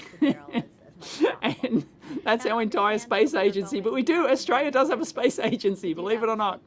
And they get, I follow I think I follow them on Twitter, and I get like updates and stuff, and they're posting a photo of the director of NASA's visiting the Australian Space Agency, which is like a room. It's so funny. Yeah, but yeah. Anyway, yeah, Waltzing Matilda. 50 years since we've been to the moon, and we've got a great program. Oh, I've got a for package. We're going back. You're The going Apollo back. program was a test for the American people that you can do what you set out to do. All it took was turning to it and making it happen. We are go for a mission to the moon at this time. Engines on 5, 4, 3, 2. Mercury. All engines running. Gemini, Apollo. Launch commenced. Legendary. Liftoff. We have liftoff 49 minutes past the hour. I think the characteristics that I remember most are... Is there anyone here who hasn't seen? Good day. Frank Borman, legend. Apollo 8, the best Apollo mission in my mind. The gutsiest Apollo The mission. landing to me was a great celebration. The nation was almost euphoric. That's one small step for man, one giant leap for mankind. There are so many things that we could eventually learn about our universe and the spacecraft that we use exploring. Yeah. We are a nation of explorers. Oh, legend, During Gene. Apollo, we were Gino. on national TV literally every day because we were doing something visible that Americans could see and they could feel Walter and say, Cronkite. look what we are doing. Yeah. And I believe Artemis Still is looking going good, to come Gino. up and say, look what Still we are looking good. capable of and what we are doing now. Yeah, look at that. That's a moon rocket. That's a moon rocket. They haven't Artemis will announced stand who's on going to the be shoulders first, right? of Who's going to be Apollo. first They're to going to walk? have the eyes of the world on them. Who the mission when they start commander down is. This trail. Because I'm assuming that the mission commander will be the first to science walk on the moon. of a space flight Again. is one that will continue to inspire. Jim Lovell, going to the legend. moon generates They're all technology, legends. more communications, more computer technology, Go the more Fluke. sophistication in Fluke spotting. manufacturing that help us in everyday life. We have a the generation moon's that hollow. is ready, a generation with that technology, a generation with the education. Artemis represents the future in space. It is our next big step, and it is time to take it. Yeah, look at that. That's a moon rocket, I'm telling you. If you're just joining us, welcome to NASA's Kennedy Space Center, where we are showing you a live look of another visitor center. This is the U.S. Space and Rocket Center. Center. Wow, take a look at all of those people who are... We're there hoping to watch the launch today. All right. I didn't think it finished the Waltzing Matilda thing. The Waltzing Matilda, every time it comes up, Australia's national anthem, should we change it or not? For some stupid reason, in every poll, they put Waltzing Matilda. Why? Why? It's just... It's just stupid. Waltzing Matilda is not a freaking national. That'd be the most embarrassing national anthem ever. I think I love our national anthem. I think it's great. It has everything a national anthem should have. It's not that American shit. American national anthem is garbage. Contributed to this rocket, so it should be no surprise that we have people from all over the country joining us here tonight. Yeah, there are some impressive private launches operating out in New Zealand. Yeah, I agree. Yeah, they're kicking ass. I think it's amazing. I know that tons of people from all over the United States have helped build the rockets and are here tonight, so it's awesome to know that we all have a little bit of personal ties to the rocket. Really? Is really, for you overseas people, really, if you think of an Australian song, do you actually think of Waltzing Matilda? I would have assumed that most foreigners would not know Waltzing Matilda from a bar of soap. Following those first launches, and now here, how does it feel? How many hands up? Anyone who's overseas, who's a foreigner, relative to Australia, and knows Waltzing Matilda? Nope. And you were actually telling me that you have a personal connection to this rocket as well. You know some people who have worked on it. What do you think it feels like being here? How does it feel for you to see something that's the culmination of so many years of hard work? Yeah, I think it's crazy when you think about how long it takes to build it and stuff. Like, I wasn't even actually last time people tried to get. I was going to get the so it's awesome. drink. What I'll do? And I cannot. No, yeah. You know it from movies? We have a ton of people Yes. who are working tonight. I know the song. I had no idea it was Aussie. Yeah, really? Know it from the UK. Yeah. All overseas guys know Land Down Under, of course. Know it from what movie is Waltzing Matilda been in?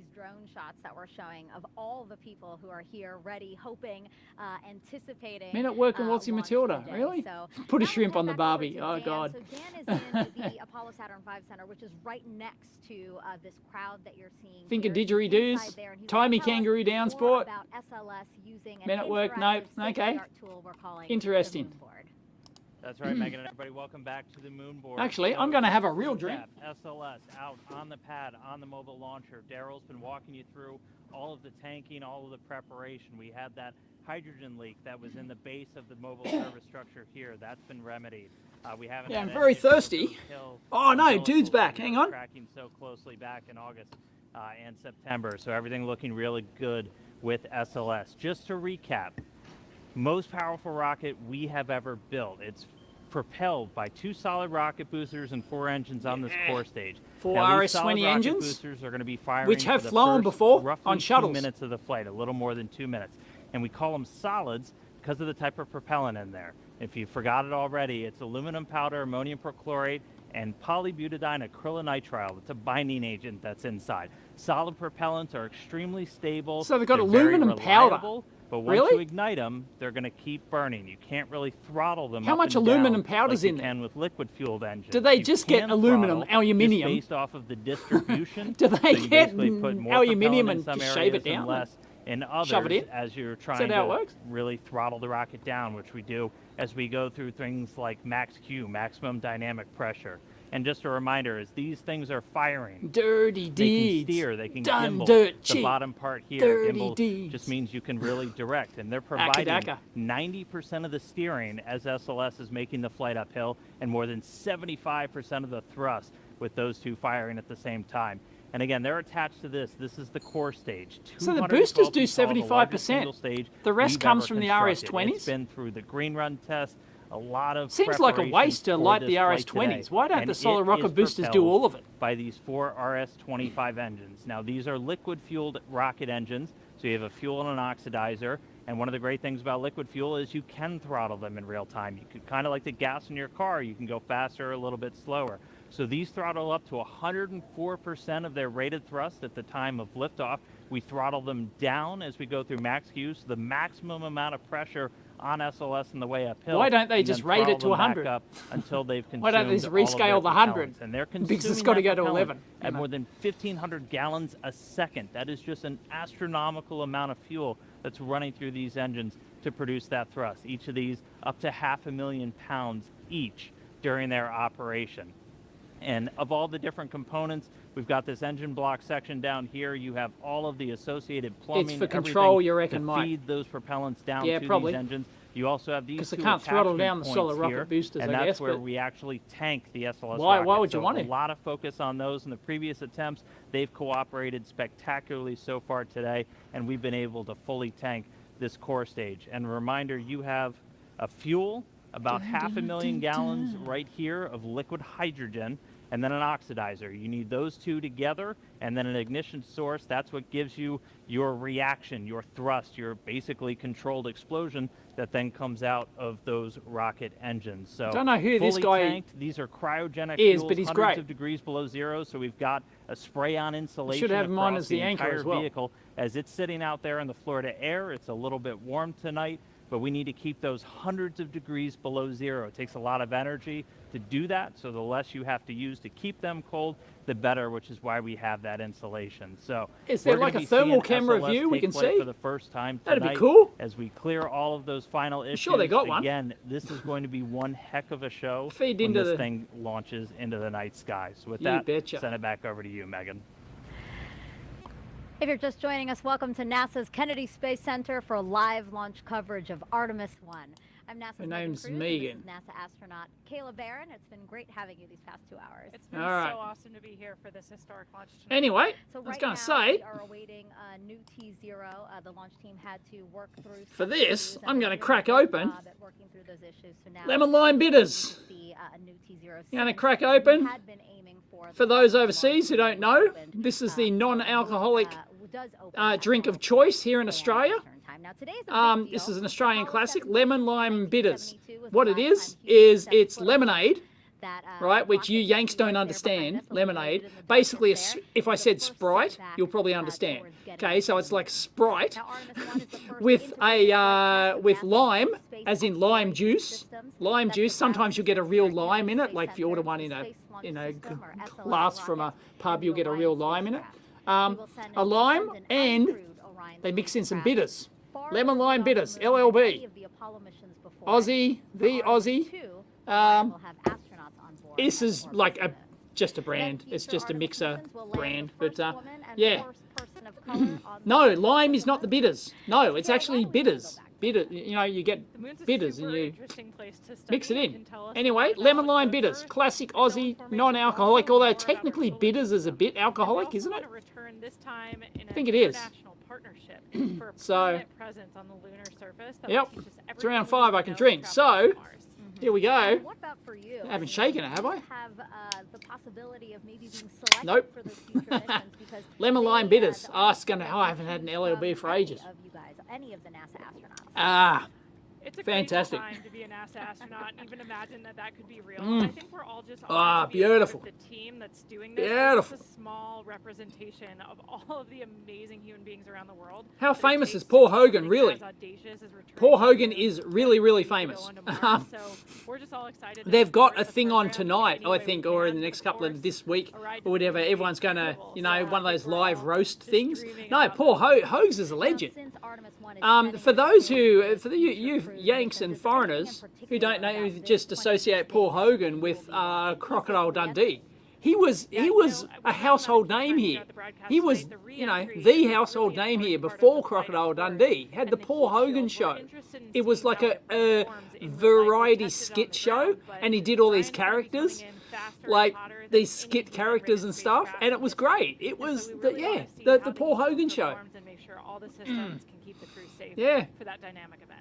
No, it was huge in the it was huge 80s and early 90s. Yeah, but that's due to Crocodile Dundee. Actually, before that, yeah, now is very different Paul from Hogan. what it was during the Hogs. Apollo era. Yep. When Apollo 11 launched, there was His only his one book's female called the engineer Tap in the Dancing fire Knife room. Thrower. Today's launch of Artemis 1 is led by NASA's first ever female launch director. And yes, Take a he look at her used to be a feat rigger on the as harbour NASA bridge. are shattering He glass. used to be a rigger on the Sydney Harbour Bridge, so that's as Aussie as you can get. A rigger on the Sydney Harbour Bridge. When I was a little girl, I wanted Oh to God! grow All up the to be oh strong God. and independent.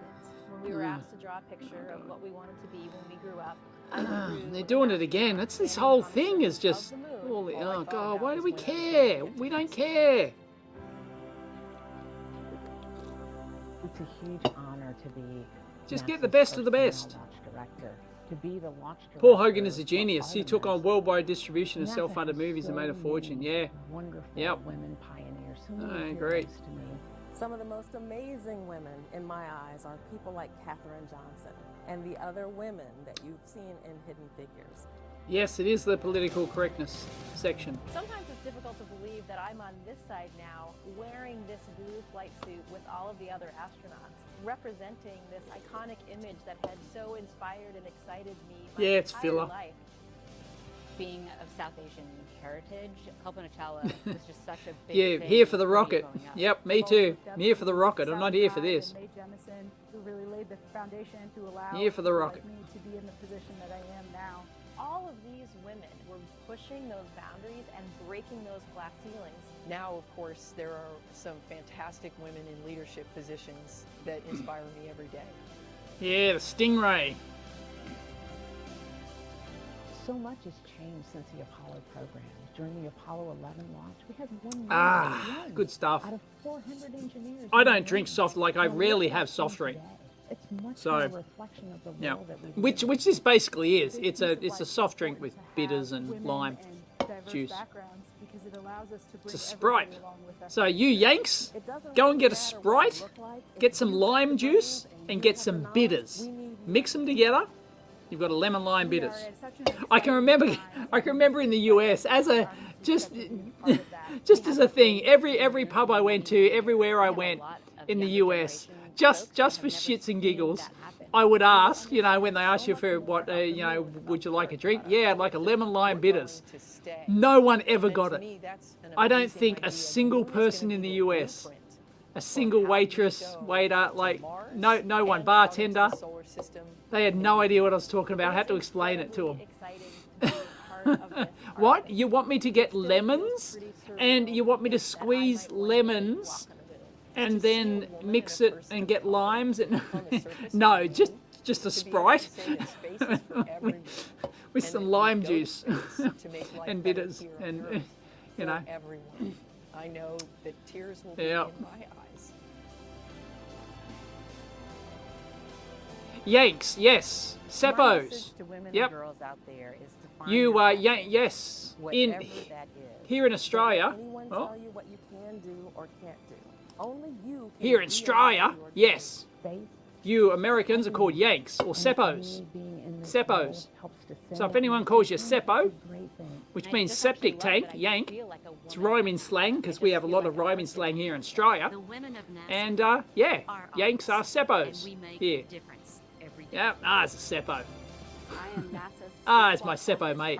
I'm the Yep. program scientist for space biology. I'm the director of NASA's Johnson So Space Seppo is short for septic tank, which rhymes with Yank, which is what we call.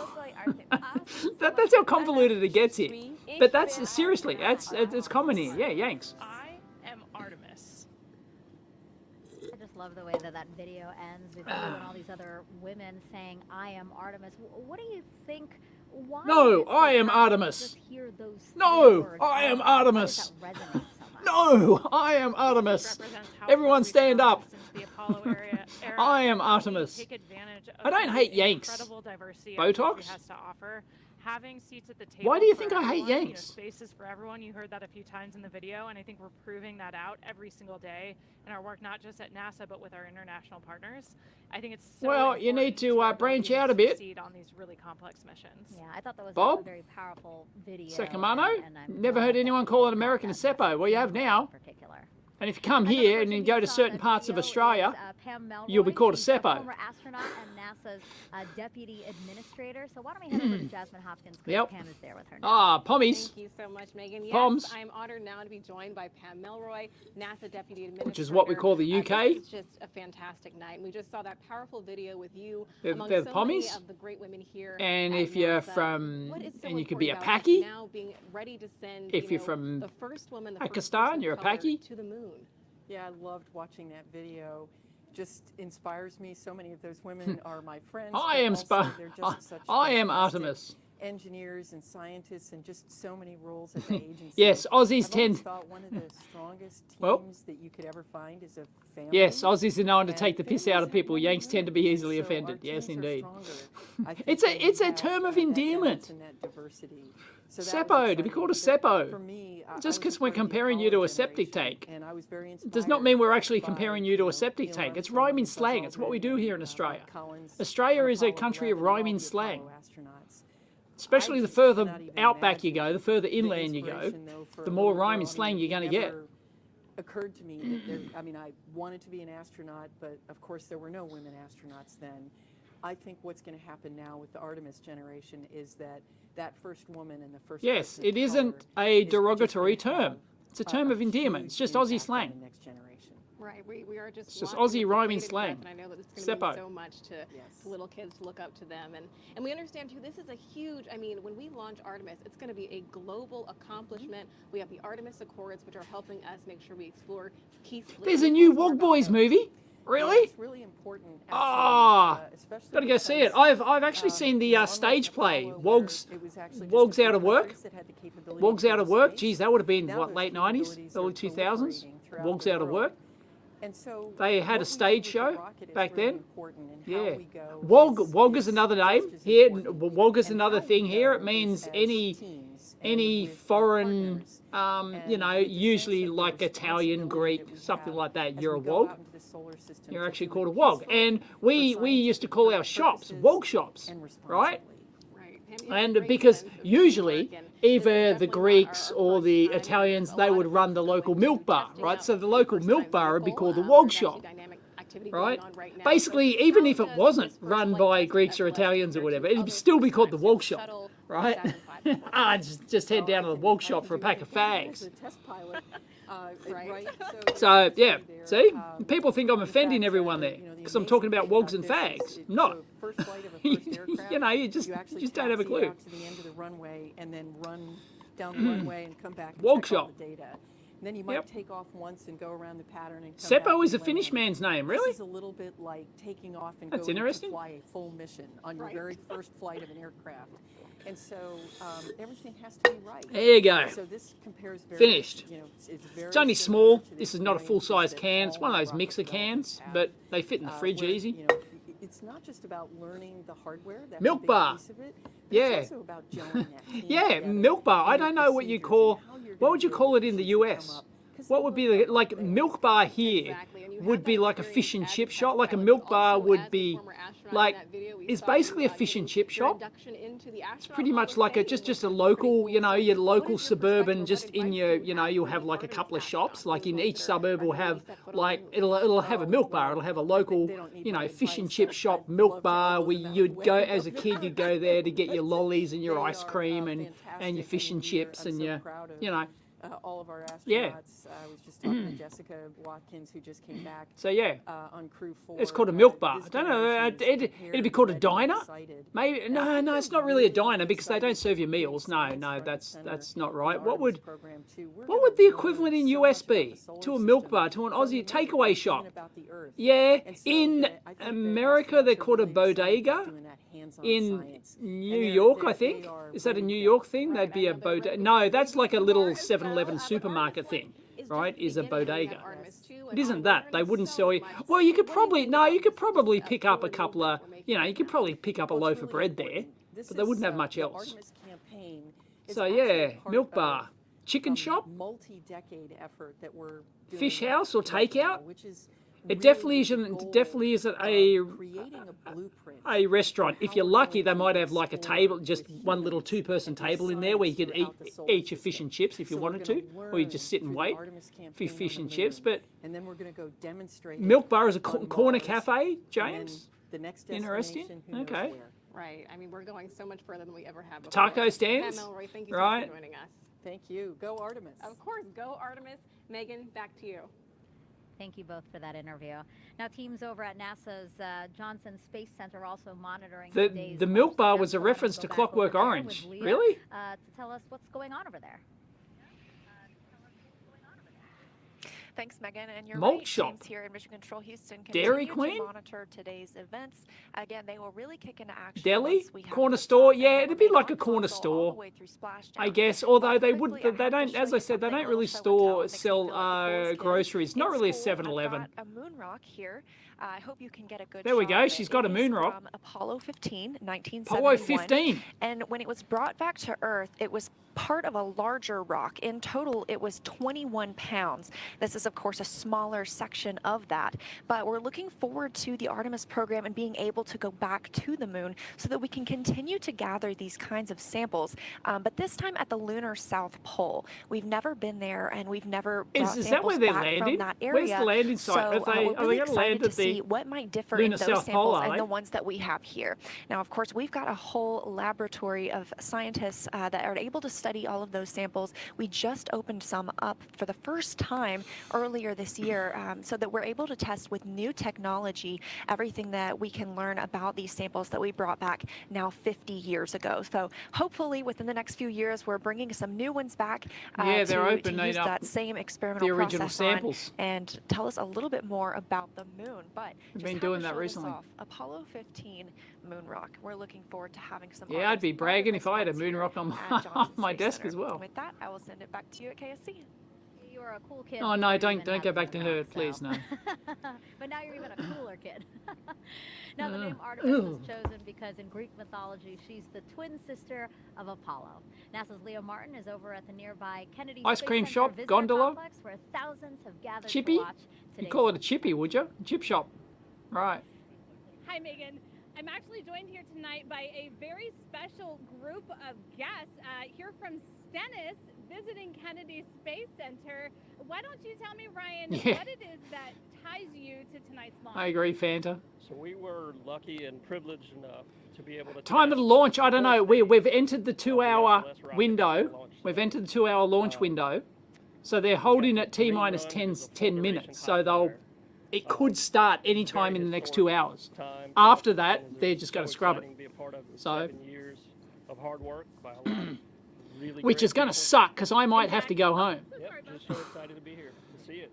And Jack, you were actually telling me that you know firsthand, how much work has gone into tonight's launch. What does it feel like to be here tonight, seeing the rocket fully integrated on the pad, ready to go? Man, I'm just incredibly grateful to be a part of this history and just really excited to see this thing launch. And Barry, you were telling me that you know also firsthand, that In Canada, you call it a convenience store, variety store. Right, yeah, I guess convenience store. Although, once again, a convenience store here, like we have 7-Elevens here.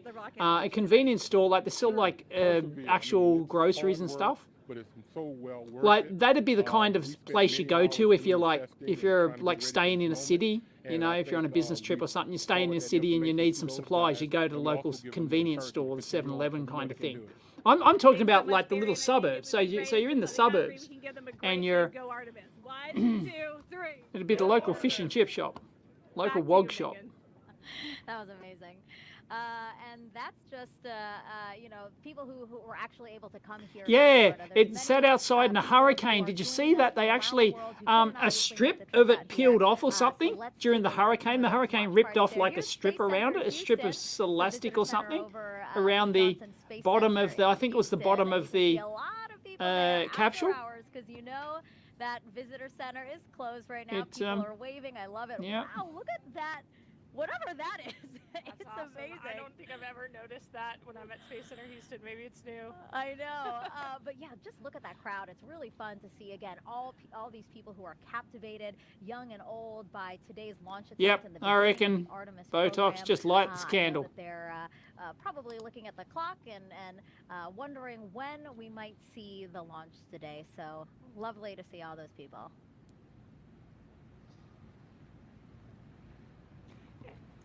Anyway, there's nothing actually delaying it really at the moment. They're just checking things because they had a few issues which they fixed up. They did fix up. They sent Spanner Dude out. It reminds me of Spanner. Who's seen Stargate, the series, Stargate SG-1? And they always had the Spanner Dude. You know, he's always walking in the background with his giant spanner. They sent Spanner Dude out there to tighten something up because it was leaking, and he tightened it up and left.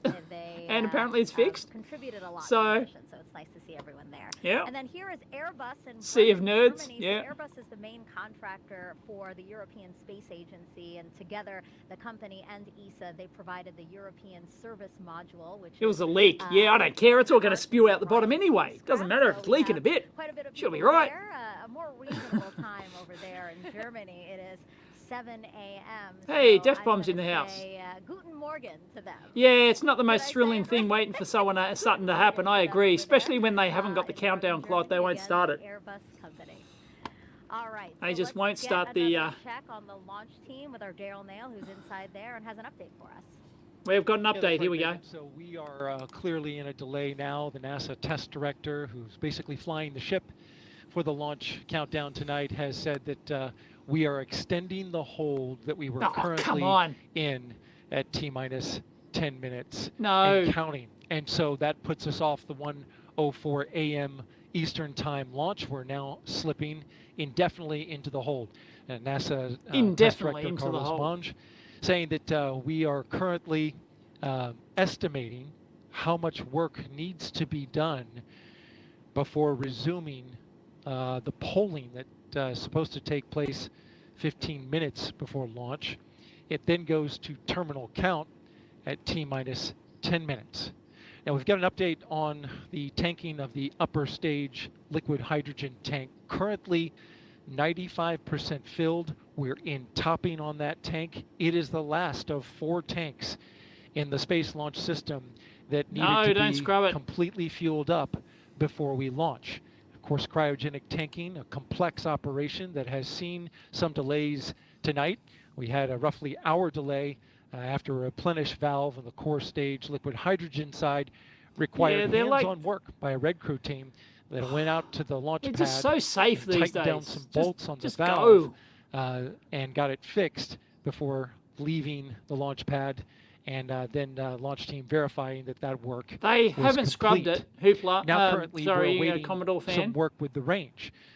The 45th Space Wing, which they haven't scrubbed it. They're just on a hold. Isn't the scrub? There's checking stuff. And there's nothing over the flight currently path that's is clear. And also has that's the actually preventing the to launch. Destruct There's the currently rocket nothing should it go, preventing the launch. Off track. They have been working on some issues with their equipment and sending a flight termination signal to the rocket. It's unmanned. Why not light it? Testing that must happen. That's because everyone wants to cover their ass. No one wants to be blamed if it blows up. Switch has been changed out, and now the range is. No one wants to make a call. No one wants to put their ass on the line to the rocket. And push the red button. Preserve that safety push the red button, damn it. That they are responsible for. So again, we are slipping now indefinitely into the launch window.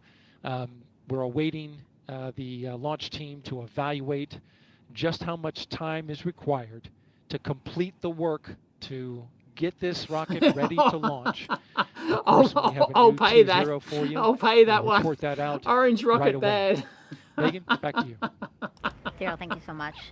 As NASA prepares to explore the moon, here's a look at the spacesuits and tools that will help us to do that. Oh God, spacesuits and tools. They haven't even got a moon suit yet. Watching Apollo footage of astronauts doing geology on the surface of the moon is a really great way to think about this is a piece of shit. For Artemis. Does look like a great moon rocket. Starship can't get to the moon. You've got to send the damn thing up. Then you've got to send up another 8 flights up to fuel bloody Starship to get to the moon. Bloody hell. This thing can just go to the moon. Can't land though, unfortunately. There's no lander on the... There's no spidery lander. There's no limb on the back arse of it, but, you know. And geology sampling tools. There's these facilities that help us train. 1969, they would have just dropped some more LSD and pushed the button. You know, these 1.6G offload systems or putting you're people part of that community. Are great ways to Brush train off. the mobility part, right? Like what lost it. Yeah, risk aversion. Everyone wants to cover their ass. And do these tasks. Like, we've been training astronauts why? in geology and geoscience. You know, if it fails, you know, okay. Astronauts had literally hundreds of hours of training in geology before they flew to the moon. It's often said that the Apollo astronauts had the equivalent of a master's degree in geology by the time they flew to the moon. They have an equivalent of master's degree in geology. We've been training Apollo astronauts to fly wow. to the International Space Station because when they're on the ISS, they spend time observing the Earth, looking out the window, taking pictures of what they see on the Earth's surface. Now that we're looking at putting astronauts on the surface of the moon, or Congress we cancelling also the program take them due to into a the field. failure. We take them to field sites here on Earth that resemble field sites that we expect them to see. How's that on the audio moon. in the background? Is that a decent level? Is that that are audio a unique, good level? Like to have like landscapes just like or not that interesting background to the lunar surface to train them on the skill and fidelity of science that you just can't recreate. Audio's fine. All right. And so by combining this classroom and field training, You've got a master's degree in geology. JF. JF. The major Awesome. driving lunar science questions that we have that we hope to address with the Artemis program, and teaching them how to do field work. Doesn't cover up my voice. Yeah, I just turn up the volume a bit when it's important stuff, but this is like... Whatever happened to that suit? They scrapped this suit. This was the big announcement. Was the huge announcement. You remember when this came out? And everyone was laughing at it because it looked so ridiculous. She came out and then she went, like this. And it just looked so stupid. It looked so dumb. And everyone was memeing it and taking the piss out of it. And it was the big announcement. Here's our new NASA moon suit. And just, what, 6 months ago? I don't know, 3 months ago or something? They scrapped it. And they went, well, that didn't work. And they've just reissued a new, I can't remember which company it is, but they reissued a contract to another company to start another moon suits from scratch. It's like, you better hurry up. Place that challenges us as humans and also helps us develop technologies that the Buzz make our Lightyear suit everyday life that much better. We think there might be volatiles present at the South Pole. By using these volatiles, we'll be able to do things like create drinking water, create rocket fuel to launch astronauts back to Earth. And so by harnessing the power of the land, we'll be able to help if they played it safe in establish that '69, it would never have landed. Which new oscilloscope should you get, Mike? You should probably get the, well, it depends on your budget, but if you're looking for the typical $400 budget, then it's either the Rigol or it's the Siglet. One of those two. Make sure you get a 4-channel. Don't buy a 2-channel scope these days. Just isn't worth it. Earth and our solar system. Northern Minnesota. We just heard there how curiosity is just a part of us. So, with that in mind, why don't we do some social questions? Because some people are very curious to hear what you have to say about their questions. So why don't we Anything pull I the know first about question here? Minnesota is that the governor was What are your thoughts Jesse on the Ventura. responsibilities that come with Jesse going Ventura to was the space? governor of Obviously, a Minnesota. That's all I question know. for you. I am not going to space. Yeah, the opportunity to travel to space comes with Will, you're there, are you? I think You for can all go of us, outside and watch the it's an launch? honor to be a part of these teams, and the work we're doing is so I wouldn't go critical in out yet. supporting scientific We're discovery like, on the ground. So there's on the no, International they've Space Station, paused we're it a at 10 national minutes, but laboratory. Our crew executed over so sometime in the next 2 hours, if it does launch tonight, sometime in the next 2 hours, they will start the 10-minute countdown. Years of work to get one of these payloads. I assume they'll restart it at 10 minutes. And sometimes that's someone's life's work you're holding in your hands. And I haven't watched all of the For All Mankind series by Apple. No, because I don't have an Apple account. I think I watched some of it somewhere. We take that really, really seriously. And of course, we want to share what that experience is like. Only a few people have been able to go to space. And as we commercialize space, as low Earth orbit becomes more accessible, that'll change. but still, it's only available. The fact to that I some of know us, he so was we really governor wanna of share Minnesota what is that's impressive like in its own right. and the perspective we gain from our time up there. There you go. It's really great to see and hear. How does an that you Aussie guys know who the acknowledge governor that, of right? Minnesota like that is? This experiment that you're holding, that you're working on for 6 months, somebody has been working on literally for years. I mean, I've talked to some scientists and they're saying, "Oh, this has been my life's work, 20 years of my life's work." So yeah, that was a really good question. I like that question a lot. Electron ring. I'm glad I opted not to pursue my original plan and tried to become an astronaut when I went into the military. Being the errand boy for researchers on the ground sounds absolutely boring. To be the Yeah. first female to set foot on the moon's surface. No, I have not considered that.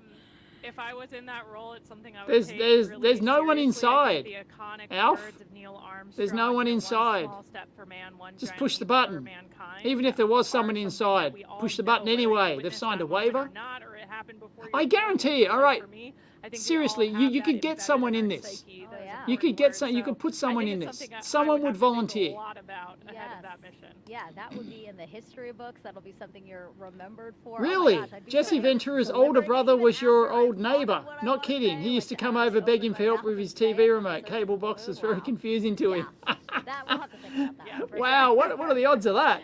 Okay, let's see. That someone in the chat was neighbors with Jesse Ventura's Orange in color. brother. That's an Wow. awesome question that I wish I knew the answer to. Megan and I were actually talking about that earlier when we had Snoopy up here. It's a continuation of the same suit that we used during the shuttle era, and I was kind of hypothesizing that maybe it's to help forces if for some reason when we landed in the water we had to get out of the capsule for some reason it would be easy to see us. But that I'm gonna have to take a phone a friend on that one, I think, to know the real answer. I'm sure somebody will be commenting on social media right now with what the real history Really? of the orange suit is. Was it a Ukrainian missile, was it? SLS being orange because of yeah, the match your vehicle. Was it a Ukrainian missile that hit Poland? I don't know. We got stumped. Really? That was our first one that we got stumped on. Is that Do the we have latest another news? Question. All right, if you could name one of the moon's craters. What is the deal with her what would you name fingers? it? Whose fingers are you talking about? You talking about Teeth Chick? I thought Or are you you talking might about? say the name of your zero G. Or are you talking about real astronaut Maybe, chick? I don't know. That's a pretty big responsibility, I think, to name these geological features. And a lot of the craters on the moon already have names. I mentioned So it before, sure but there's that some that Apollo 10 and a half. small or we haven't explored them yet, but Apollo 10 and a half is excellent. It's an animated thing, exploring the edge of but it's Shackleton well worth Crater as watching. part of Artemis Apollo missions. 10 and a A lot of half. them are already named and It's mapped. really good. Yeah. Thanks for I throwing like that it. out It's there. like being a kid in the 60s. It's just great. Parents or husband or fiance are now upset that we didn't say them. I don't know. I mean, I don't think so. I think they understand. All right. These are big decisions. This is. All right, last question here, for this segment at least. What will Orion do when it gets to the moon? Oh, really? Def Pom. so for this You just mission, recorded a Artemis review video 1, today for it's the. actually going There's a to 2 gig orbit the moon scope. and then go into a distant retrograde So did they orbit. send you one And for so it'll get Nix? really close, as close Or as is it just a 62 loner? miles, and then go way past Nice. the moon. And way deeper into space than we've ever been before. I've never So, seen it. It's a new yeah, model? Orion SDS people will be checking out all 6204A? the systems. We're going to be analyzing that Wow. data from the ground, and then we're going to see that it can survive 2 gig, re-entry and a which is successful absolutely splashdown useless off with the coast of passive San probes. Diego. You got to have.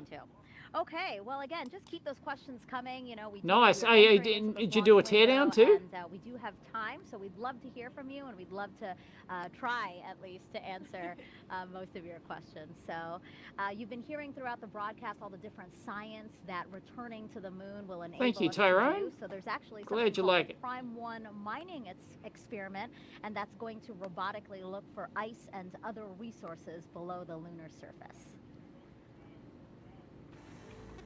NASA's first polar resources ice mining Yes, they are experiment, sending up human dummies also in the known as capsule. Prime 1, Yep. will robotically look for ice and other resources. Yes, below they the are. lunar They've got surface. 2 of them in there. A man and a woman. Thanks to data from Anatomically spacecraft correct. You have to orbiting scroll the back moon, through the timeline. scientists believe We that saw the polar regions boobies. contain We saw the water ice in boobies. the form of ice just below the surface. Anatomically correct. With the right Dummies are in the technologies, that ice is a capsule. game-changing resource that can be mined and used to produce propellant and breathable oxygen for future explorers. Under NASA's Commercial Lunar Payload Services Initiative, the agency selected intuitive machines to fly and land Prime 1 on the moon's south pole. Prime 1 will land near the Shackleton crater to drill into the lunar soil in an area that could contain water ice. Prime 1 is made up of 2 instruments, Trident, the regolith and ice Prime drill 1 for launching? exploring new terrain, and M-Solo, the mass spectrometer observing lunar operations. Trident will drill up to 3 feet into the lunar surface, extract lunar soil, and bring it up to the surface. Trident drills to its maximum depth in multiple phases, stopping at different increments. As it reaches each desired depth, it will pause and retract the drill string to deposit lunar soil on the surface for analysis. This is where M-Solo comes in. M-Solo is a commercial off-the-shelf mass spectrometer modified for spaceflight. Siglin It haven't will approached me evaluate about the that. chemical elements So and I had too many compounds scopes at the released from the moment. lunar soil for water and other chemical compounds.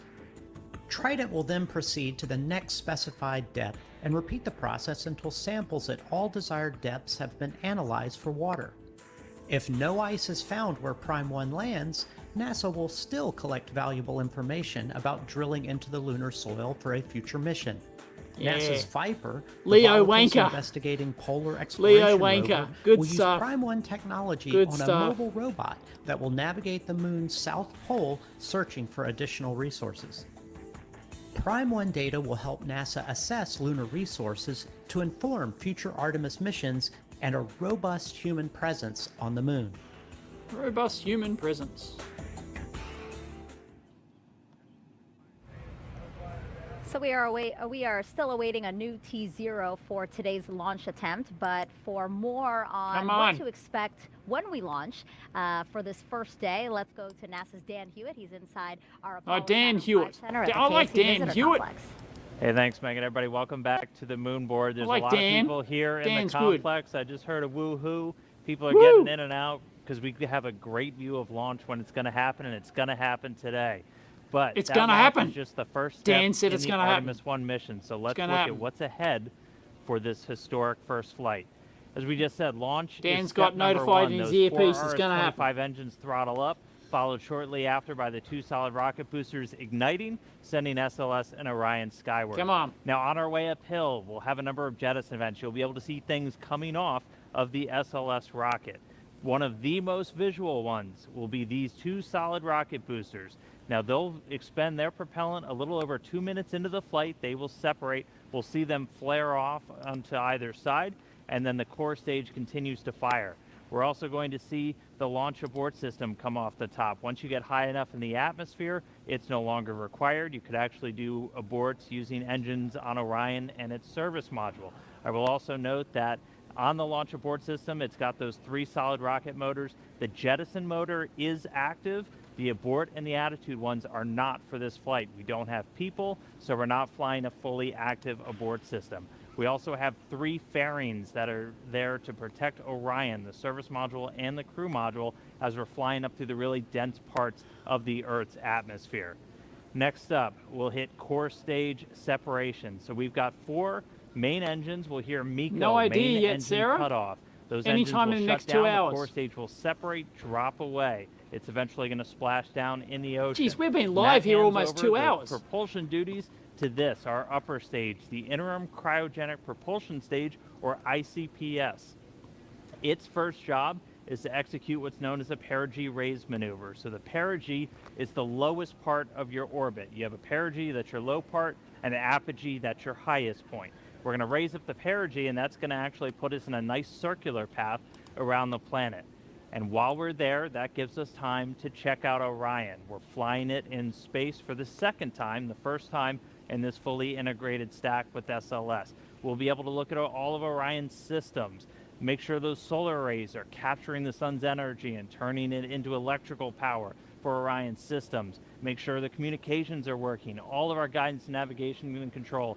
That is your time Yes, to you can make go sure to you the have a toilet, healthy Botox. spacecraft before you do something that is going to send it Yep. to the moon. And that's next up on our list. You That's chucked the a sickie for this. Lunar injection. For today's launch profile, that's going to be a firing of about 18 minutes of that single engine on the upper stage. Now that engine optimized for a vacuum, it's producing about 24,000 pounds of thrust. So it's a pretty big engine, and it's Another doing limb line that bitters, you because reckon? we need enough energy to be able to send our payload, Orion, beyond low Earth orbit and send it on a path to head out to the moon. Now, after that burn is complete, ICPS Well, we're not getting any separates. younger. It's going Come to on. do what's called a disposal burn. So it's going to send itself on a path from Earth around the moon and slingshot out into what's known as a heliocentric orbit. So it's going to completely leave the Earth-Moon system and go into orbit around our sun. But after it separates, propulsion duties get handed over to this, the European Service Module, and it's got a couple of different engines that it's going to be using. Why not, like, slam it into the We're going to be moon? testing those out just on day one. We're going to do what's called the Outbound Trajectory Correction Burn 1. And we'll do a couple of these trajectory corrections as we're flying out to the moon, but that first one is that first critical test of this large engine, the Orbital Maneuvering System engine. That's the one that has the most thrust, generating about 6,000 pounds of force in a vacuum, and that's what's going to be doing a lot of our maneuvers, or giving us that pushing power as we do these maneuvers around the moon to enter into what's known as distant retrograde I won't put your orbit, comment or up, but DRO, and that's this dotted line that you see around here. Now, we call it distant, basically because of the distance we're away from the moon. We're about 40,000 miles, a little bit less, off the lunar surface. And then we call it retrograde because the moon orbiting planet Earth in this direction, going in a counterclockwise fashion, we're going to be entering into a clockwise orbit around the moon, opposite retrograde. Now, to do that, we're going to get in close. We're going to dip in off the lunar surface. We're going to be about 80 miles, 80 statute miles off the lunar surface as we do this outbound powered flyby. Again, the major thrust coming from that Orbital Maneuvering System engine. After we do that, we'll do a final maneuver to actually go into that. Yeah, I totally want one of those orbit, TVs that you can draw on. Now, why DRO? Why are we not just going around the moon and coming back on like a free return trajectory, which we did on some of the Apollo missions? Well, in DRO, it's a very stable orbit. It doesn't require a lot of fuel to maintain that area around the moon. So it gives you a lot of time to really test the spacecraft. If you followed with any launch of a new spacecraft, you know transistorized nose of girls, that's heliocentric. Once you actually put all of that hardware in space, in the environment that it's going to be operating, hundreds of thousands of miles away from Earth, you're going to learn things you didn't even realize about everything from communications, the life support systems, the thermal control, everything on a spacecraft needs to get put through its paces in this environment before we put people on board. And that's why we're heading out to DRO. Eventually, people on board now. It's going to be time to come home. Strap 'em in. And we will do a DRO departure maneuver. This, again, firing up that Orbital Maneuvering System engine and others on the service module. And this is what's going to commit us from leaving the moon and heading on back towards Earth. Like, we'll seriously, dip in once more close off the lunar surface, like, slingshot and use the lunar why gravity can't, to do this return why not put someone on board? And then surely you can get a out, volunteer, someone who's, you know, just doesn't give a shit, back and towards just the wants Earth. a thrill ride. And then it's time put them on for board. re-entry. A couple of things happen before that. One of the really critical Sign ones, a waiver. spacecraft separation. Why not? We're going to detach the European Service Module shortly before Is that re-entry. heartless Its job of largely me? done. But, you know, That there's burns 8 up in the billion Earth's people on this atmosphere planet. and reveals Some on of the them crew don't want to module live. the Some heat of them shield. don't I give a circled shit it if they live or earlier. not. This is goal number 1 of the Why not Artemis put 'em on there? mission. Artemis 1 mission is testing this heat shield at lunar return velocities, because when we make that trip around the moon and we come back, we are going in speeds of excess of 20,000 miles an hour. So when we slam into the Earth's atmosphere, it's going to heat that thing up to more than 5,000 degrees Fahrenheit. For the Artemis 1 profile, we're going to do what's known as a skip re-entry.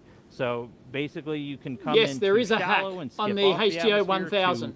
To have a look at the narrow, forums. and you're gonna Hey, do we got what's a known as spam. ballistic entry, which really heats things up. 69mega.com. Our girls write first. Oh, they write first before they scam you. How nice. On the crew. Okay. Once you're through that, you get to parachute deploy. There's 11 parachutes in total that are going to slow Orion down before it splashes down. We're going to be going from 20,000 miles an hour to about 300 miles an hour before those parachutes deploy, and then they do a final job of getting it in the water in the South Pacific. We've got these big orange balloons. That's an uprighting system, so the body's banned. Even if Orion landed in the water upside down, those can inflate and they put us back upright into what's known as stable 1. That's where you want your spacecraft to be, nice and upright in the water, especially if you're an astronaut in there floating. Now, we also have a large U.S. Navy ship with a big bay that's going to basically come up and swallow Orion into its deck, and you've got a couple of other assets in the area to help recover hardware, the forward bay cover, parachutes, things like that. But that's scheduled to happen 26 days after a launch today. So that's 26 days from liftoff here in Florida, around the moon, to a splashdown in the Pacific. And that will be the first mission in the Artemis program. The farthest we've ever sent a human-rated spacecraft in history. Yep. And just the first step before we put people on board. So that's a look at everything still to come. Oh, so we'll actually be the furthest I'll send it back over to Megan human-rated and the one as team well. At the host desk, guys. A very comprehensive look at that. Thank you so much, Dan. If you're just joining us, welcome to Kennedy Space Center and our live coverage of Artemis 1, an uncrewed flight test that will return us to the moon in nearly 50 years. But, you know, well, some might they ask, bloody launch it. why the moon? Well, here's why. Why the moon? They've got to cue them. Why the moon package? We are going. The history of this agency is marked with broken barriers, once viewed as impossible. With science fiction turned reality, with innovations that have spun industries all their own, and with demonstrations of peace for all humankind. We soar yeah, flat Earth is funny. Of our home planet. We maintain a human presence just outside of gravity, and we touch points all across the solar system and beyond. We're going back to the moon, and this is why. The moon is a treasure trove of science. It holds opportunities for us to make discoveries about our home planet. Your dad worked there, really? Awesome. And about our solar system. The wealth of knowledge to be gleaned from the moon will inspire. Yeah, it's pretty sad. 50 years. Without fail, every 50 years. and mission NASA has invested I shook the hand of the last man who went there. That have shaped our Unbelievable. The breakthroughs of the Artemis era will define our generation and the generations to follow. The tens of thousands of jobs associated with propelling us to the moon today are just the beginning of a lunar economy that will see hundreds of thousands of new jobs develop around the world. This is not an ambition of one entity or one country. The exploration of the moon is a shared effort. Yeah, it'll be, what, 55 years before another one, before another human lands on the moon? It'll be 55 years. Something like that. Because there's going to be many years. Like, they haven't even developed the lander. They haven't even developed the... Well, they've developed the lander. They haven't tested, you know, supposedly Starship's going to land. Got my doubts. And so, we go to they haven't the done the moon moon now, suits. Not as a series of isolated missions, but to build a community on and around the moon, capable of... Your grandmother disarmed a live V2 on the pad in 1955. Sweet. We'll use the lessons from more than 50 years of peaceful exploration to send a new generation to the lunar surface to stay. We will anchor our efforts on Yeah, the South it's pretty Pole boring. to establish the Artemis camp, Sorry. positioning us for long-term science and exploration. Should I, like, just come back? Should I, like, stop going live now and should I come back? Who votes that I just come back if I just call it quits and then come back if they actually do the We countdown? learn how humans can survive and thrive in a partial gravity environment. With improved spacesuit designs, mobile habitats, and with reconnaissance robots pre-positioning and relocating supplies. Yeah, I agree. There's no point landing on trying for a Mars shot unless you got the moon. We need to have a moon base first before we go to Mars. And refining that into hydrogen for fuel and oxygen to breathe. We will establish fission power plants on the surface of the moon capable of supporting a growing Okay, what community the... of efforts. What is the deal with Botox Pig and Baba Sirach? Should I just ban them? Deep space outposts.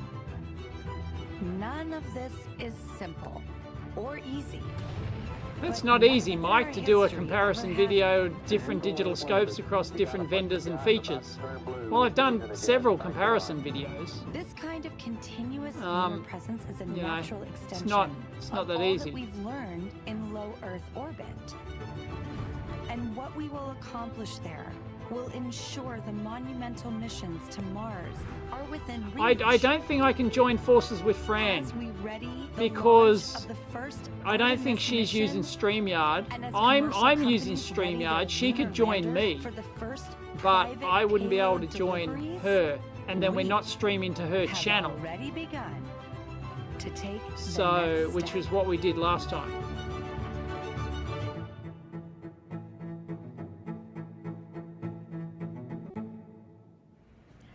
Throughout this launch broadcast, our it's a 2-hour window, freaky, and they're just holding. They've got a 10-minute hold, complex who and have come out for hopefully. But technically, there's nothing stopping it going. There's nothing nothing's gone wrong.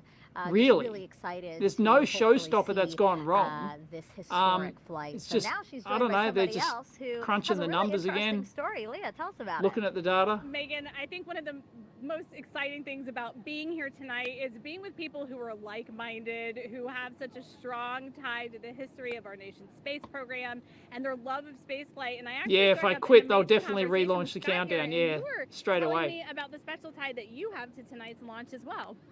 Oh yeah, I literally grew up with NASA.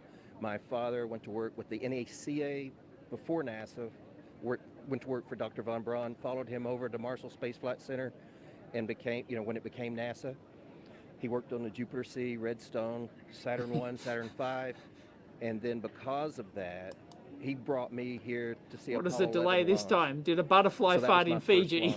Yeah, something like that. I loved it. Still remember the sound. There was an Ethernet switch.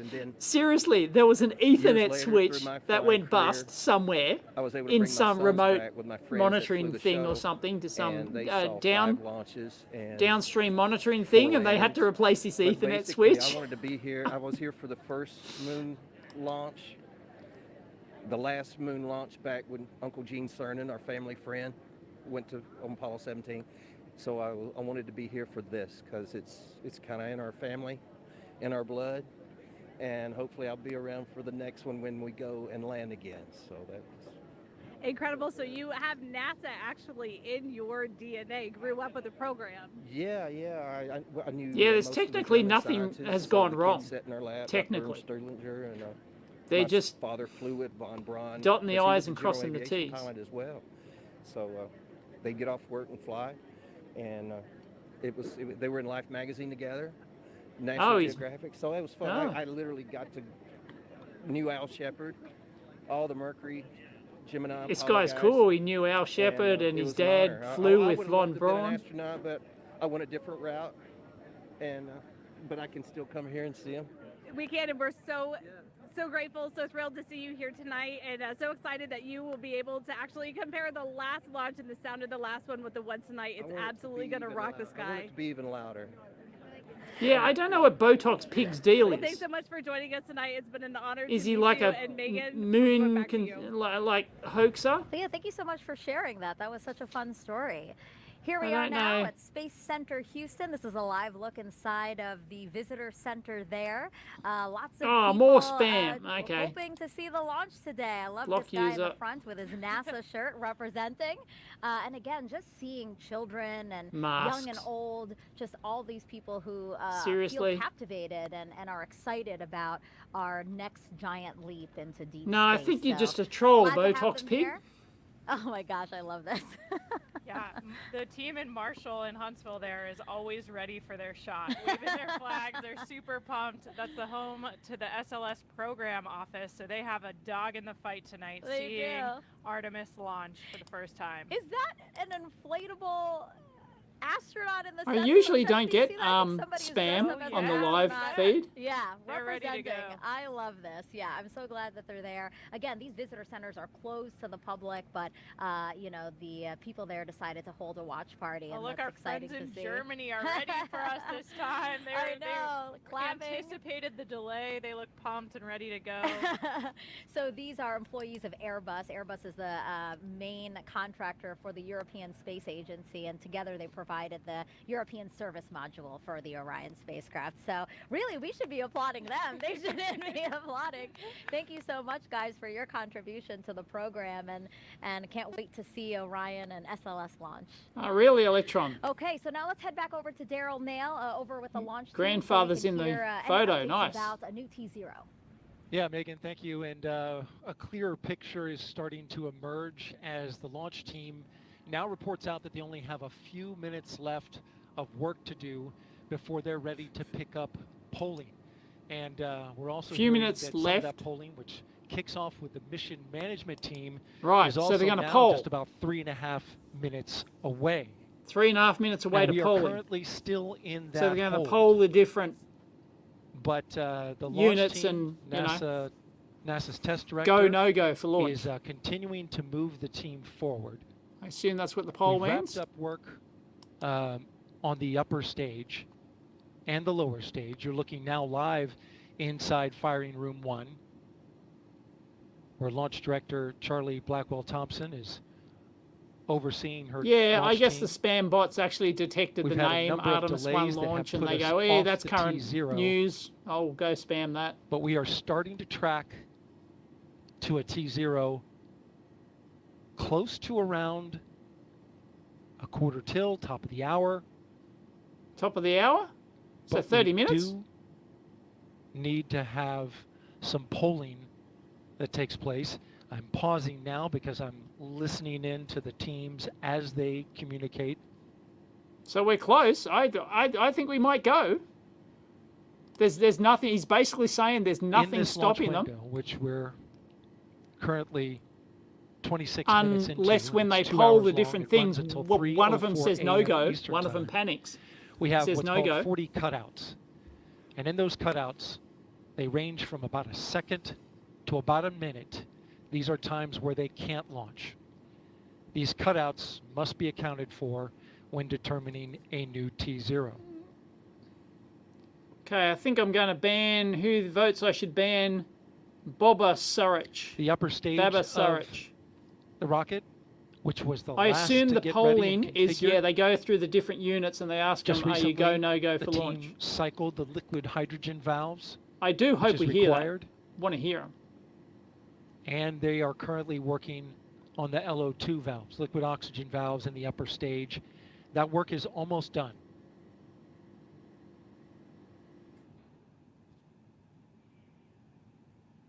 Come on. This baby wants to go. Look at it. Look at it. She's We are begging now to a go. minute and a half away from the poll of the mission management team, which is several minutes before T-minus 15 minutes. Baba's gone. When that poll starts, we'll get a clearer picture Of course I'm the mod. of It's our my T0. channel.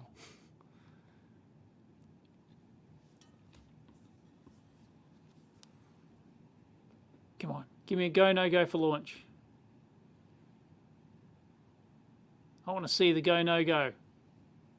NASA's want a test camera on director each one of has them? informed the Test launch direct- team Test to director all or flight switch director? I guess to they call it a common test director. communication channel. It's called 230. Sounds like they're going to go. I think we're minutes And what away this from means not is from launch, but a go, no go. that the entire launch team is now on one channel. Yep. It's ready to go. And all future communication will happen there. Whereas there are many channels. Now they reduce it down to one. What time is it here? It's 5:30 p.m. 5:30 p.m. here. Just heard from NASA test director Carlos Monge. I'm sorry, Jeff Spalding. Jeff Spalding's on. They swapped out. There are currently no constraints to launch. Great We're news. launching. Again, no constraints to launch. And they're getting ready to pick up with a poll to determine readiness for launch. It's a go. Should I do full screen like that or like that? Poll. I'm doing my own poll. Should I have it full screen or with the moon? Moon background or full screen?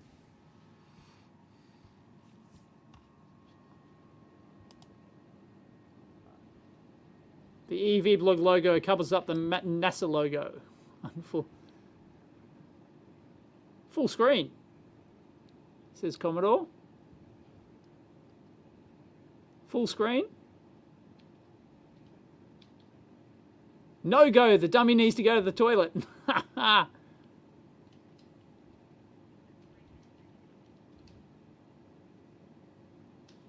Everyone thinks full okay, screen. NASA test director Jeff Spaulding getting full. ready to conduct the readiness poll, so we are getting close. We're getting close. That looks smaller. We're going to pull up the audio now. I think it's the same, but it looks smaller. So that my you can listen window in. looks smaller. Here we go. We can listen in. All right. LPs go. And rock. Rockets go. All right, copy all. And Launch Director NTD, our launch team is ready to proceed at this time. Missed them all. I They were copy all all go. entity. At this time, I will proceed with my poll. Oh, no? What? And attention on 232, this is the Launch Director performing the final poll for launch. Verify no constraints and go for launch. EGS Program Chief Engineer. EGS Program Chief Engineer verifies that the EGS, SLS, and Orion Program Chief Engineers have no constraints and are go for launch. Oh, Copy, that's all we had Greg. to say. Thank Go. you. EGS Chief Safety Officer. Chief Safety The Officer. EGS CSO verifies the SLS, Orion, and EGS CSOs have no constraints and are go for launch. Just say go or no go. Copy, John. Thank you. Come on. Range weather. Weather has no constraints and weather is go for launch. Copy LWO. And Mission Manager. I guess because they have to say there's no constraints. There's some constraints, but still go, I guess. I assume somebody somebody hasn't picked up the mic. Launch Director. Come on, Mission Manager, Launch pick up the Director, mic. Mission Manager on 232. The mission management team has been polled. You have a go to proceed with terminal count and launch of Artemis 1. Yeah. I copy all. Thank you. And entity, Launch Director. Go ahead, Launch Director. Yes, sir. On behalf of all the men and women across our great nation who have worked to bring this hardware together to make this day possible, and for the Artemis generation, this is for you. At this time, I give you a go to resume count and launch Artemis 1. Copy, Launch Director, and thank you. All right, we do have a couple of steps to configure, and then we will be ready to resume the clock. I might be slightly NTD. behind. CVSC here. So I'm going faster. That'll catch up. up. In work. NTD. RSR here. Perform the booster ignition SNA arm rotation enable. I'm going to speed up a bit. RSR booster ignition SNA arm rotation enable is complete. And I copy. Thank you. We go for launch. Okay, we are going. So there you heard the poll from Launch Director. Early. Getting ready to get that new T0 time. Okay, I'm just trying to catch up here. I'm going at 2 times speed. The poll that you heard was the NASA test director's poll. All right, we verify no cutouts at this time. And all personnel, we're going to resume the clock. GLS, you can resume the clock on your mark. GLS copies. Countdown clock will resume on my mark. Resume the clock. 3, 2, 1, mark. GLS mainline has been initiated. Okay. T-minus 10 minutes and counting. We are T-minus 10 minutes away from liftoff of Artemis 1. As you can see, 36 the clock is now minutes. moving. That's wrong. Let's put that up. Yes. T-minus 9 There you go, minutes with and 10 minutes to 47 launch. seconds. The L-minus 15 poll complete. Here we go, boys. Indeed. 44 is the new liftoff time. Okay, we are caught up. Yep, we're caught up. So we're now live. Sorry, I was slightly behind because I paused it for a couple of seconds. 01:47:44, 1:47 a.m. Now, Eastern Time. And I'm now 44 ahead seconds. of you on NASA feed, really. That's just the interwebs delaying. We went straight into terminal Yes, Tyrone, count. you can wait 10 more minutes. I guarantee you can wait 10 more minutes. Go, go, go. Oh, this baby's going to go. Liftoff now, 9 minutes away. They can't stop it now, can they? So terminal count. I'm sure they could. Maybe. Control has been given over to the GLS, the ground launch sequencer, a computer and software that is doing all of the commanding and monitoring of the space launch system. Did Bob remember to lock the door? We'll hear call-outs from if the GLS they didn't lock the operator, door, Snoopy's in for a wild Alex ride. Pandalos. Those test dummies, they're in for Who's Jeb Kerman? As well as NASA test director Jeff Spaulding. I'm sure there are GLS emergency is stops. pre-tensioning Yeah, the but umbilicals at this very moment. You can see them as they run down the rocket. That's whoa. Getting them ready to detach. At liftoff, those arms will swing away.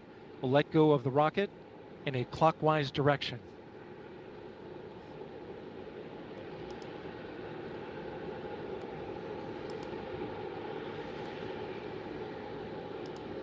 T-minus 8 minutes and counting. 8 minutes. Ah, come on. The GLS is performing up to 100 commands per second. A whopping 100 commands a second. Including configuring ground systems for power transfer to the rocket. Okay, Kerbal Space Program. GLS is turning on cameras, recording video inside. I don't know why they couldn't launch in daylight. Not sure to the collect deal data is. for engineers.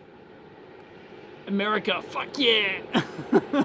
Purging the Come on. outskirt booster with Okay, high flow taking odds nitrogen. now. Everyone, give me your odds. Clear out any hydrogen gas Give me that your may odds. be there. 9 out of 10, I don't know. Yep. Give me your odds. I'm like, how confident are you? In 0 to 100% confident. I'm the crew access arm is already 95% retracted. confident. When I am there is crew 95% doing confident Artemis this 2, sucker's going to work. It would happen at T-minus 6 90%? minutes. But out of 50-50, abundance of 60-40, caution, they went ahead and 7, retracted the 70, arm 70, well ahead of liftoff. 100 that it blows up? Nah, it's not going to blow up. Want to point your 60%? attention to the base of the mobile launcher. Something 80 out of 100? wasn't done to reduce the Basically, power from the pressure that it caused gets by to the orbit, rocket's is what I'm ignition saying. I'm not talking thunderous about the sound. whole mission. It could Just damage the rocket. So the ignition that it gets overpressure to- and it sound gets to suppression orbit. system will flood the mobile launcher with water. With You'll see no that issues. sequence Gets to start orbit with at no T-minus issues. 17 seconds. 80, 20, 99.9, Now, coming up in less 42%. than That's 30 Bob. seconds, the ground launch sequencer will start bringing 50-50, the high energy coin systems toss. online. Okay. Starting with core stage pressurization. I've got my coin. Hang on.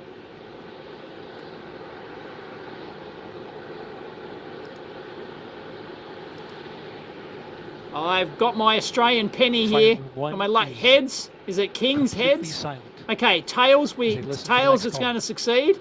Heads. It's going to fail. GLS is go for core stage tank pressurization. The core stage tank is now pressurizing the flight Kangaroo. levels. It's a go. Yes. The replenish lucky valve penny. to The lucky liquid penny hydrogen says tank this now thing's going to closing. work. The lucky The penny. liquid oxygen tank This will is come the a little official later. coin toss. It's going to work. Now we're gonna arming work. the Orion Ascent pyros and transfer to internal power. Yep, Kangaroo says go. The Roo tells the The future. launch abort The Roo system, does or tell LAS the jettison future. motor is now armed. On this flight, the abort motor is inactive because there is no crew on board. Up next is the flight termination system, or FTS, Come on. which gives the Space Force the Is ability how's to construct the their rocket if audio it goes in level? the Is wrong their audio direction. level good? Let's listen in for that. Because I want to hear more of their audio than mine, really. As long as you can GLS hear me, go that for FTS arm. go for The flight something termination arm. system The is flight now termination armed. is right. Coming up at 4 minutes and 40 Arm seconds. the a flight big moment. termination This system, where which the is not fully RS-25 active, engines but it's somewhat and active. their bleed go to high flow. It's been a little tricky. Audio's to dial good. All right. GLS is go for LH2 high flow bleed check. Oh, can't believe how many attempts now.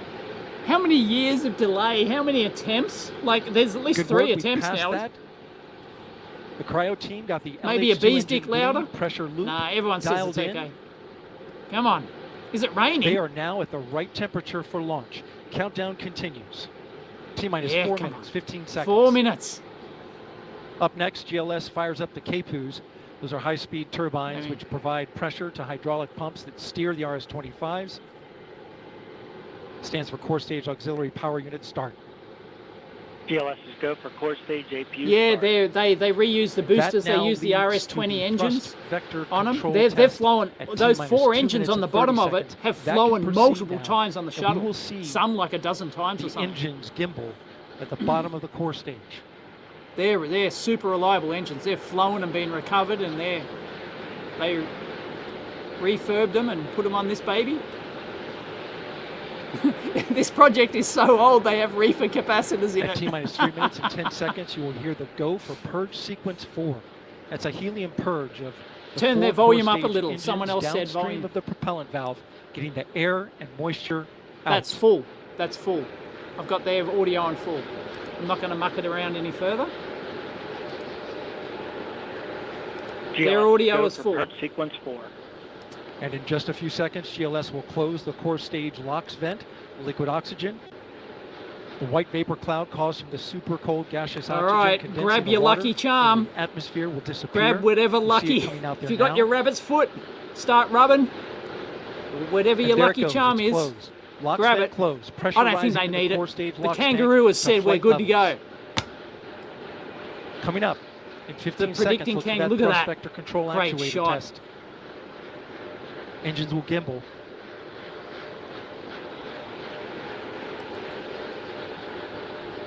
And there they go. The 4 core stage RS-25 engines gimbaling around, testing the ability to steer the rocket into space. They've only got 78,000 viewers. Is that all? They will operate at 100. Maybe everyone thought they weren't going to go. Look at them Each gimbling. RS-25 throwing down 500,000 pounds of thrust. All four, 2 million pounds. All together with the boosters, 2 million. 8 million pounds of thrust. 8.8 million pounds. More than Saturn V. Now the upper By stage the way, has gone to internal this is power. more powerful than Saturn V. So power is removed from the rocket's upper stage. Come the on. CPS, and it's been Look at that. switched It's a to Bobby battery Dazzler. power. Look at it. The same milestone is schmick coming up ass. for the core stage. That looks at like a moon T-minus rocket. 1 minute and 30 seconds. That's going. That sucker's going to the moon. Come on.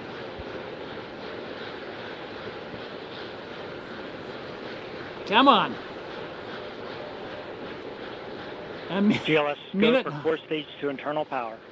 Go for internal the rocket's power. core stage, which houses the 3 flight computers, is now on battery power. So there is no more hold time available because Nope. there's no more They're- margin on the battery. they're going. So if we have a hold, we'd have to recycle back to T-minus 10 minutes and recharge those batteries.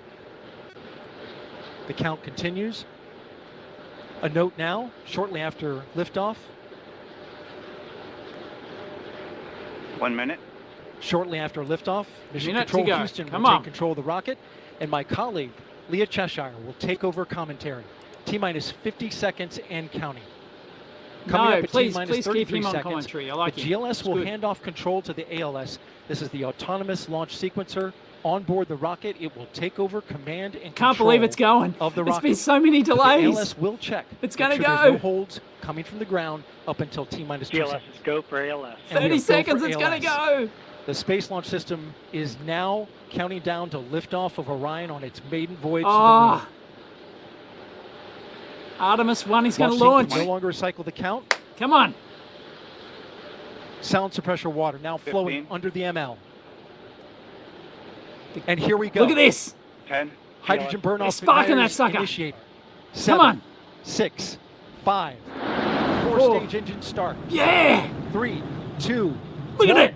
Look at the water Boosters pumping in there. ignition. And liftoff. Yeah. Artemis 1. We rise together. Oh, back look to at the this. moon and beyond. Look at this. Cleared the tower.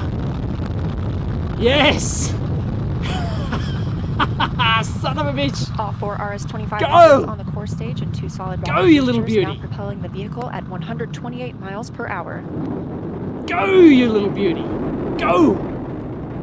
Hearing good control on the roll from teams in Mission Control Houston. All good calls so far. Third About attempt, 30 10 years seconds later. into the flight mark 10 years this morning. delay. First milestone will be for the vehicle to pass through max Q in about 1 minute and 9 39 seconds into launch.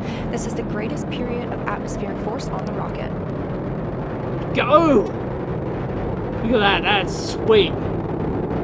Look at that. SLS now traveling 607 miles per hour.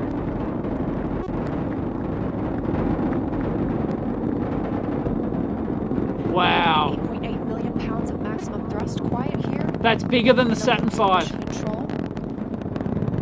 Wow. 4 core stage engines throttling down ahead of passing through max Q.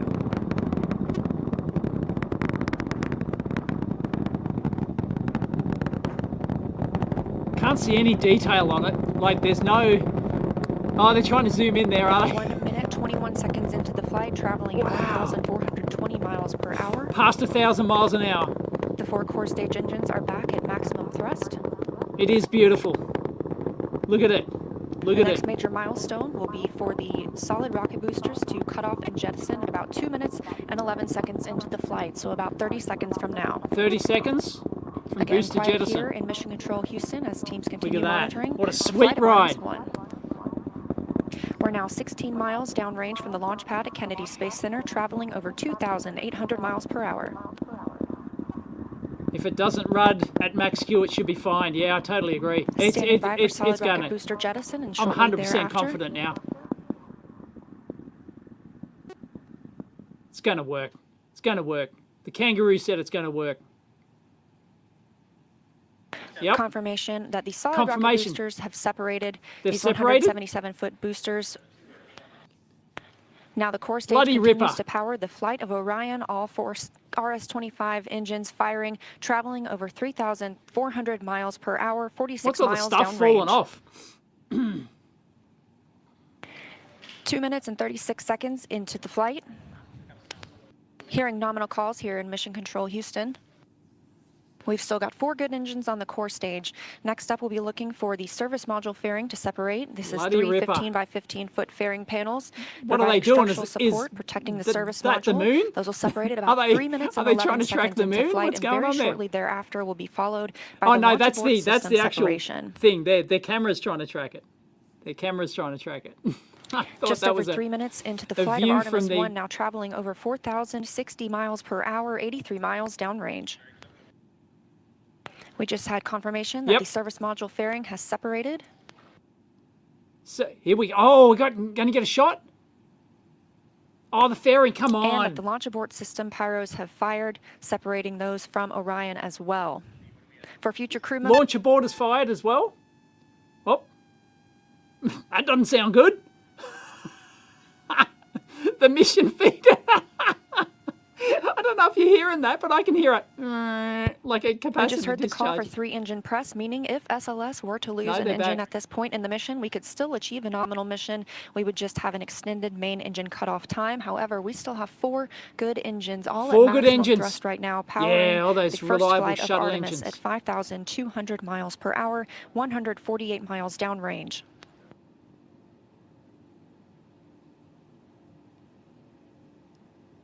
Okay, I'm going to boot Botox Pig. Botox Pig's gone. We're 4 minutes and 16 seconds into the flight of Artemis 1. So far, we've had a clean ascent. We saw those solid rocket Just boosters ducked off to jettison the loo. about 2 Did I minutes miss and anything? 11 seconds after liftoff. Shortly after, we had the service module panels fairings Unbelievable. separate, as well as the launch abort we system. The didn't launch get abort the system fairing. was Like I inert wanted the for nice this flight, fairing shot except of when to the fairings perform this come out from separation. the service module. Because they keep the fairings on to actually Those protect 4 the core service stage module, engines will which is continue below to the fire command and module. power the flight of Artemis 1. And now traveling yeah, over to 6,800 get through the miles per atmosphere, hour, and then they 229 jettison them. miles downrange.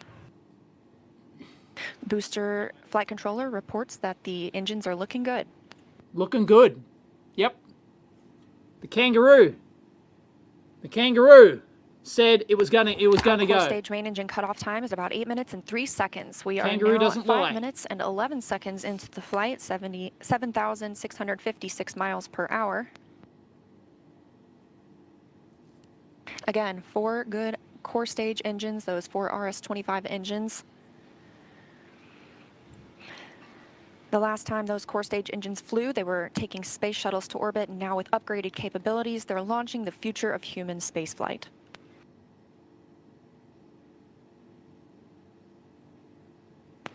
5 minutes, 42 seconds into the mission. We are now traveling 8,800 miles per hour, 345 miles downrange from the launch pad at Kennedy Space Center. Come on, show us the stats and things.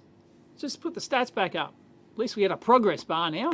Again, we are anticipating core stage main engine cutoff at about 8 minutes and 3 seconds. And about 10 seconds later, we'll see core stage separation, So at what, which in point another Orion and the interim another 2 cryogenic minutes to propulsion stage MECO, will or be is it 8 flying minutes free. to MECO?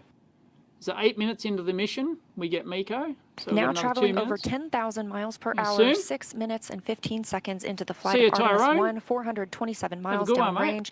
Quiet here on the loops in Mission Control Houston. Teams continue to Yeah, monitor I this know. first I want flight. more onboard cameras. Like, where are the, you know, I want to, like, see the dummies. You know, we didn't even get a shot of the dummies, like, sitting in there as it was launching. Like, they could have had a window at About the top. a minute and a half now until that core See 'em stage main engine shaking, cutoff like, time. Our come 4 on. core stage engines continue to fire maximum thrust.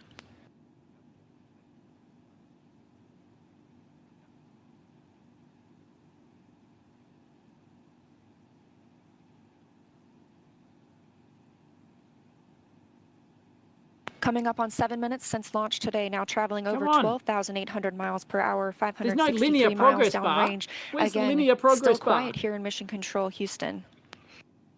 It's not exactly SpaceX standard,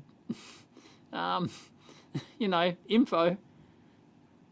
As we prepare for main engine cutoff, the 4 RS-25 engines are beginning to throttle Yeah, down. private spaceflight coverage has spoiled me. Yeah, yeah, it's really good. SpaceX coverage is fantastic.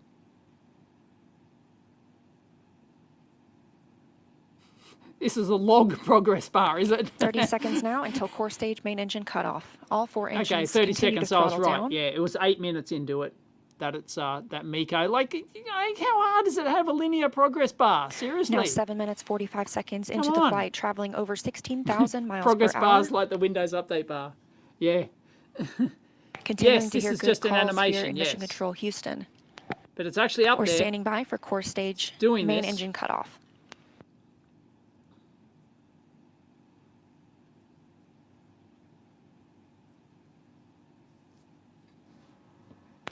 And we have confirmation went. of core stage Can't main believe it engine went. cutoff. Orion, Wow. and it's now in Earth's orbit. It's now in The Earth flight orbit. dynamics Main officer engine reports cut that off. we have a There nominal you go. main engine And it cutoff. just jumped from MECO off and then And it we jumped just to heard the call SOS for core separation. stage separation. That means Orion and the interim cryogenic propulsion stage are now flying free from the core stage of the Space Launch System. The next milestone will be solar array deploy approximately 18 minutes after liftoff. But before Orion stretches its wings, let's check back in with our friends at Kennedy Space Center So and hear it's in all orbit. about It made what it. it was like to hear the rocket made it. roar off the launch pad. If Megan anything and fails Kayla, from I've now, gotta it's hear not. all about it. Well, if you're just joining us, welcome to NASA's Kennedy Space Center. Where I we reckon just it's all gonna work. watched Artemis Oh, 1 God, launch, it's teeth our chick first again. step towards our next adventure into deep space. As Leah said, I'm NASA's Megan Cruz, and this is NASA astronaut Kayla Barron. And I'm kind of still giddy and speechless. I don't even know how to God. explain how I'm feeling right now. I feel the same way. This is the first launch that I've been able to I watch in know. person.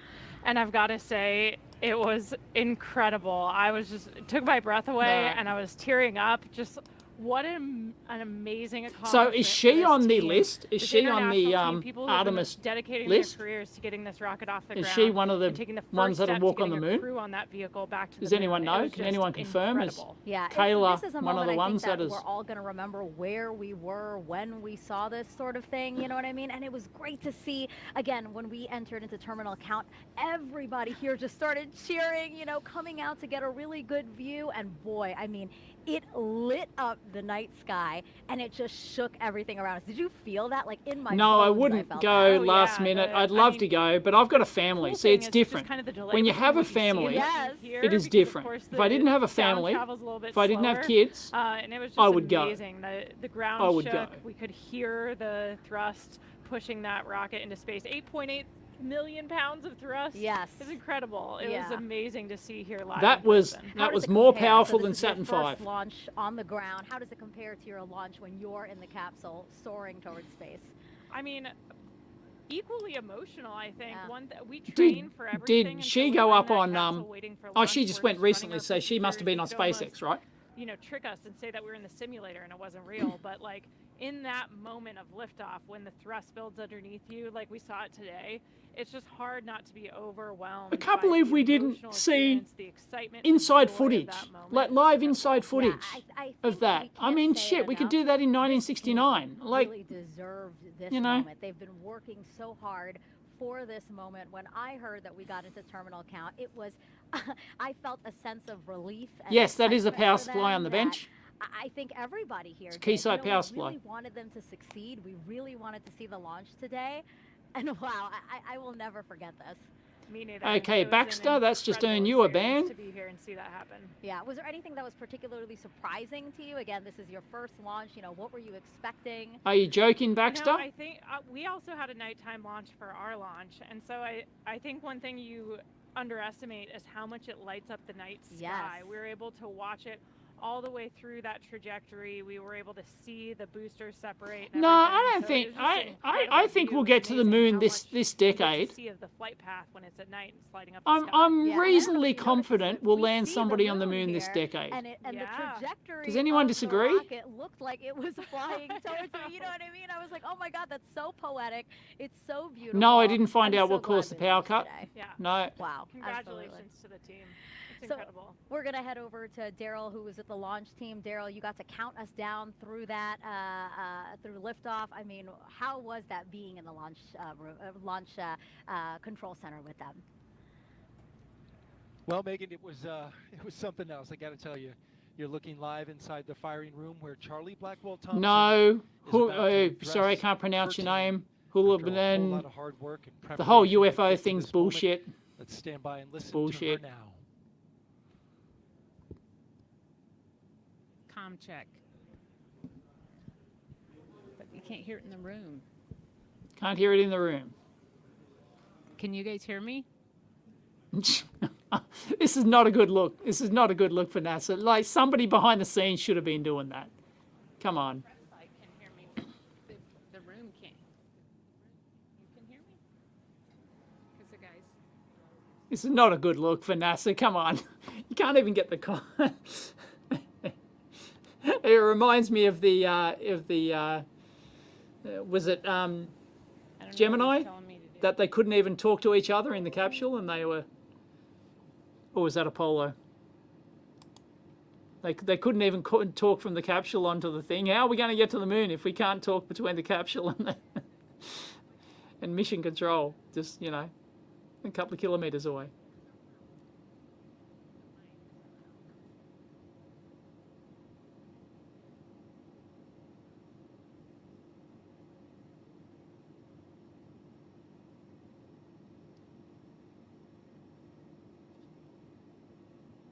Oh, it's Apollo 1, was it, Big Daddy? Yeah, I agree. Launch was great. Their technical coverage could have been better, but he's here. It was fantastic. And yes, all hail the predictive kangaroo. Oh, there we go. The kangaroo called it. Is he ready for me?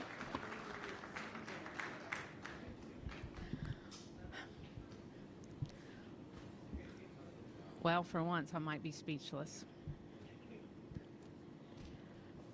So you guys know I have talked a lot Baxter, give about me one good reason why I appreciating the shouldn't moment ban that you. you're in. Seriously. And we have worked hard as a team. You guys have worked hard as a team for this moment. This is your moment. Yeah. I don't think we need to listen. It's pretty wanky. It is It's mission not control? by chance that you are here today. So I want you to look around at this team. Oh God, not and know that you have earned it. You have earned your place in the room. You have earned this moment. You have earned your place Pretty cringy. in history. Does anyone agree? Cringy You were cringy part speech? of a first. Doesn't come along very often. Once in a career, maybe. But we are all part of something incredibly Management special. motivational speech? The first launch of Artemis. Cringe as F. Good, it's not just me. The It's pretty first step cringy. in returning our country to the moon and on to Mars.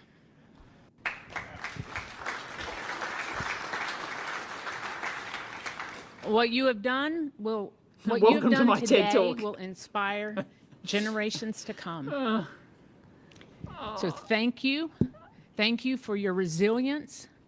You know, I said at the pre-test briefing, the harder the climb, just the look better at the body view. language. Yeah. We showed the Space Coast tonight. What a beautiful view it is. Oh, so yeah, congratulations. Cringe raised to 11. Yeah. Yeah. I don't know how many shuttle engines they got left, actually. Here in launch control. And the first one is when you're in the position for the first time, you get a tie cutting. And so I have my launch director scissors. And I'm going to get my tie cut by a couple of legends that are here. And then anyone who wants their tie cut will be making the rounds in the firing room. You got your forgot the guy with the applause now board. That's fine. If you want me to do it, you might have to wait a little while, but I'll stay all night if I have to. It'll be my pleasure to cut ties. She looks like she's in pain. So I'm going to take care of mine, and then I have one other presentation. It's awkward, yeah. That I want to make this evening. Oh, this is cringe. This is their main feed. Like, this is not an alternative feed. This is their main feed. Ultra cringe. Jeff has raised it to ultra cringe. Cut the microphone cable. Oh, look, they can't even get the camera right. Oh, man. This is the commentary you needed, Mr. Fatal.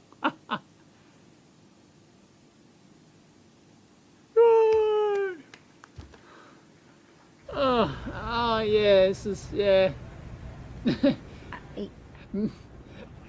This is Charlie Bowen has just avoided filing an insurance Artemis 1 claim. launch director. She just got her tie cut.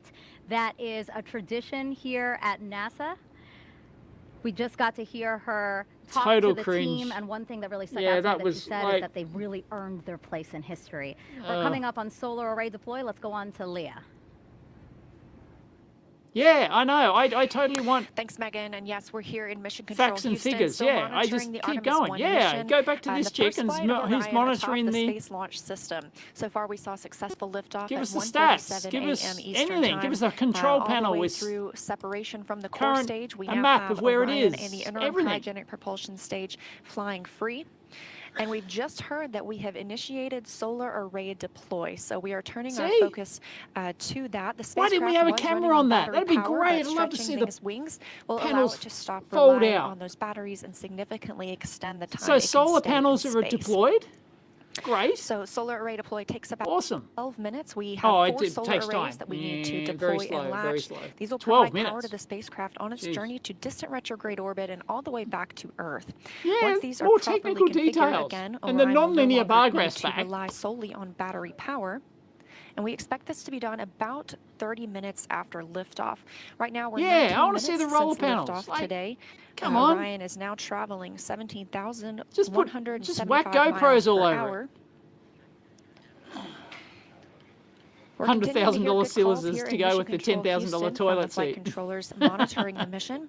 Yeah. A little bit about these solar arrays as we wait. Again, we heard the call that the deploy has been initiated. We'll hear a little bit more about that once they start to unfold. These four solar arrays generate 11 This kilowatts woman and the of great power, value which is Clark enough Kent are the electricity to only good power ones. two You're talking about Dan, 3-bedroom houses, whatever and his have a name was. wingspan of 63 Who had the feet. Just one of technical these stuff. He 6.5 was good. I by liked him. 6.5 foot panels has 1,250 solar cells. Yeah, so you're looking at a $93 total billion. of Is that how much it 15,000 ultimately solar costs? cells. And no Now, working we just cameras. heard the Yeah. call that all four solar arrays have been released. So we initially heard the initiation call. So all That command had four been sent. solar arrays Now have those been four solar arrays are physically being released, Again, so they this is didn't get about stuck. a 12-minute process. It didn't get stuck. The solar arrays oh, here we go. Straight, and you're getting a live view right now. Here we This go. is really exciting. Here we go. We've got our camera. Back against the vehicle prior back to the translunar injection burn to prevent any loads from breaking or damaging the arrays. And so on they're the on. end of each solar It looks array like is a they're camera on. That will capture imagery for us throughout the There's mission. a camera along with a few on other each end cameras of the placed outside solar and panel. inside the spacecraft to help us monitor and perform various other inspections. Geez, your reception's not very good. It keeps breaking up. So of course, if you recall the Apollo capsule design, there were no solar arrays. We had fuel cells instead. Ah, so sweet. Our this first design look. with arrays There we go. gives us the opportunity to stay in orbit It's longer in orbit. since we practically have no limit to the energy It's cut out available for again. use from the sun. I'm sure nobody's like manually switching it. Like that's just an automatic. Coming up on 21 There we minutes go. since You can see him liftoff. slowly moving, or is that my Orion is imagination? attached to I the can see him interim cryogenic slowly propulsion stage. You can deploying see those out at 4 like a solar degree per arrays minute. Unfolding Something. now. And again, Artemis Well, 1 is no, a it's gotta flight go test. It's paving 90 the way degrees in for 12 a sustainable minutes. presence at the moon. I assume it's Looking 90 forward to degrees. the future Gateway will be our space station in lunar orbit. It just keeps And cutting we have out. some similarities and differences in the solar arrays unfolding right now on Orion and those that'll be on Gateway. There we go. So like we're seeing now, these are deploying autonomously. The Gateway solar Come arrays on. will as well. Just keep it on one camera. And while these generate those 11 kilowatts Surely of power, it's gotta be a the two reception rollout thing. solar arrays or ROSAs on Either Gateway that or sack the will idiot generate who's doing the 60 video kilowatts switching. of power. That ROSA design is currently Whoa. being tested aboard the space station. Saturation we there. have 2 new ones installed and a spacewalk conducted They're above earlier Australia, today, are they? preparing for another set.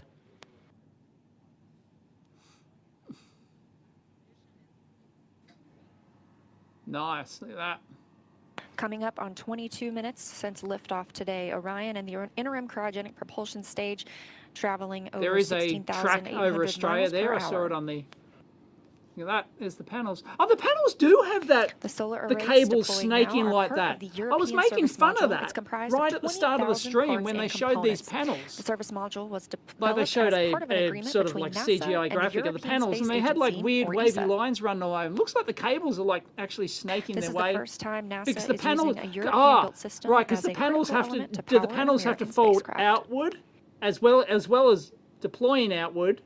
Do they have to actually like unfurl outward like that? If you know what I'm talking about, do they have to like stretch out as well? Does anyone know if they? Because that would explain the curvy cables going over it.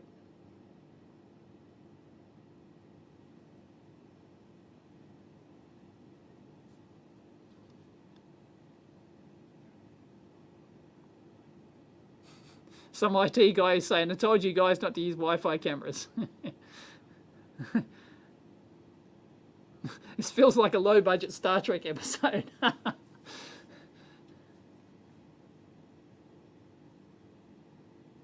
Yeah, why wouldn't they just freeze the footage when it cuts out? I totally agree. It's just, yeah. I can't see any camera view on their own monitors there. So maybe they're just getting zip at the moment. Everything looks green. I'm seeing green. Lots of green on the board. It's all good. There we go. Look at that. It lasts for 2 seconds. They get, yeah, it's like a buffering thing or something. I was, as I said, I was what, I called it 95% confident. One spacecraft now traveling at 16,500 miles per hour around the Earth. We are in solar array deploy, and we have confirmation all 4 arrays are deployed. Wally, I heard that it wasn't Russia. Somebody in the feed in this chat before said it was a Ukrainian thing that landed in Poland. Went haywire. Haven't confirmed that. Got no idea, but that's what someone said in the comments. Coming up in a little less than 30 minutes is the It's all perigee raise bullshit. maneuver.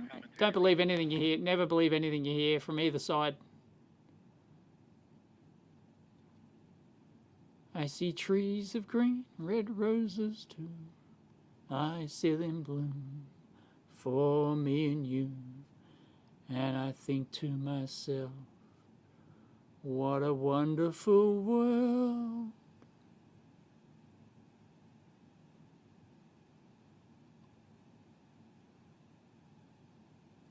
Yep, and they're just like total silence. It's not my audio that's died, right? They're just, no one's talking.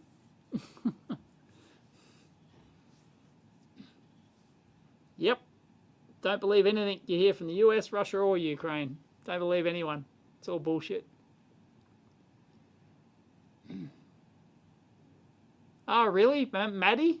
Maddie's saying that even Biden, even Sleepy Joe said it wasn't Russia. Really? First casualty of war is the truth. And with our launch at she's back. 1:41 Eastern Time this morning, we are looking for a perigee raise maneuver about 53 minutes into today's flight. Again, we are now 25 minutes and 47 seconds into the flight, and we have a complete deployment of all 4 solar arrays. Orion's journey to the moon continues as planned. Again, looking forward to that perigee raise maneuver. That'll be coming up again at about 53 minutes into the mission, so about 27 minutes from now. During the perigee raise maneuver, the interim cryogenic propulsion stage will use its RL-10 engine. Looks like I will be home on time. So I'm here for another maximum of 45 minutes. I've got to leave in a perfect circle, and 7 at the absolute latest. Closest to Earth and make the orbit more circular. This will also include a checkout of Orion systems and any adjustments to the solar arrays. It'll be a short burn, less than 30 seconds long, but critical to keep us on track. And it also do like prepares the us chick for the that's next talking engine now, burn to commentary send chick. Orion to the She's moon. good. That's the translunar injection burn. That'll come up a little later, which is a longer burn, another firing of the RL-10 engine 3 on hours the now, cryogenic propulsion stage. Yeah, stream is 3 hours. There you go. Yeah, I didn't know I didn't know it was launching today, actually. The first time I knew about it, I saw Fran's live stream. Actual announcement. Oh, that was a camera again. And I thought it was like tomorrow or something. With all 4 solar arrays properly deployed, Orion's journey to the moon continues, and we've got more operational updates coming up shortly. But for now, I'm going to toss it back to Megan and Kayla at Kennedy. Oh, nice. So our return to the moon will be different than the last time. We plan to explore Does more of anyone the think and learn how to live and that work there. she's a good With more on our host? destination, Anyone? let's bring back NASA's Anyone? Dan Hewitt with our new Bueller? Hey, thanks, Megan. I gotta be honest. We ran outside to catch it. Just I'm give this still guy the shaking hosting. A little bit. That never gets old. That is always one of the coolest things you'll ever see in your entire life. And that rocket was massive and loud and just. This guy's just a space nerd. He's cool. All right. The moon. This is why we call it the moon board. But the moon, since the dawn of time, humans have looked at the sky and shouted at our neighbor, I'm going to walk in your face. And in the 60s, we actually did it. 6 times, starting with Neil Armstrong, Buzz Aldrin, Apollo 11, 1969, followed by 5 more successive landings, each time delivering 2 human beings to the surface of the moon.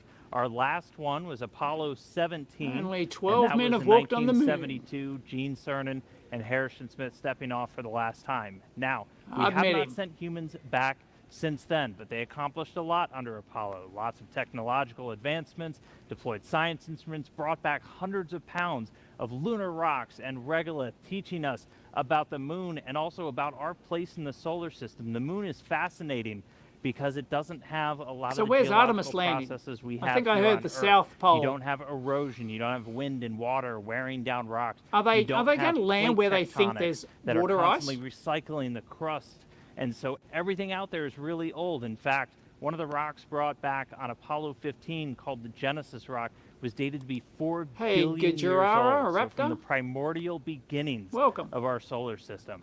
But as Kayla said a little bit earlier, those missions were measured in days, their spacewalks in just hours. With Artemis, we're looking to go and we're looking to stay.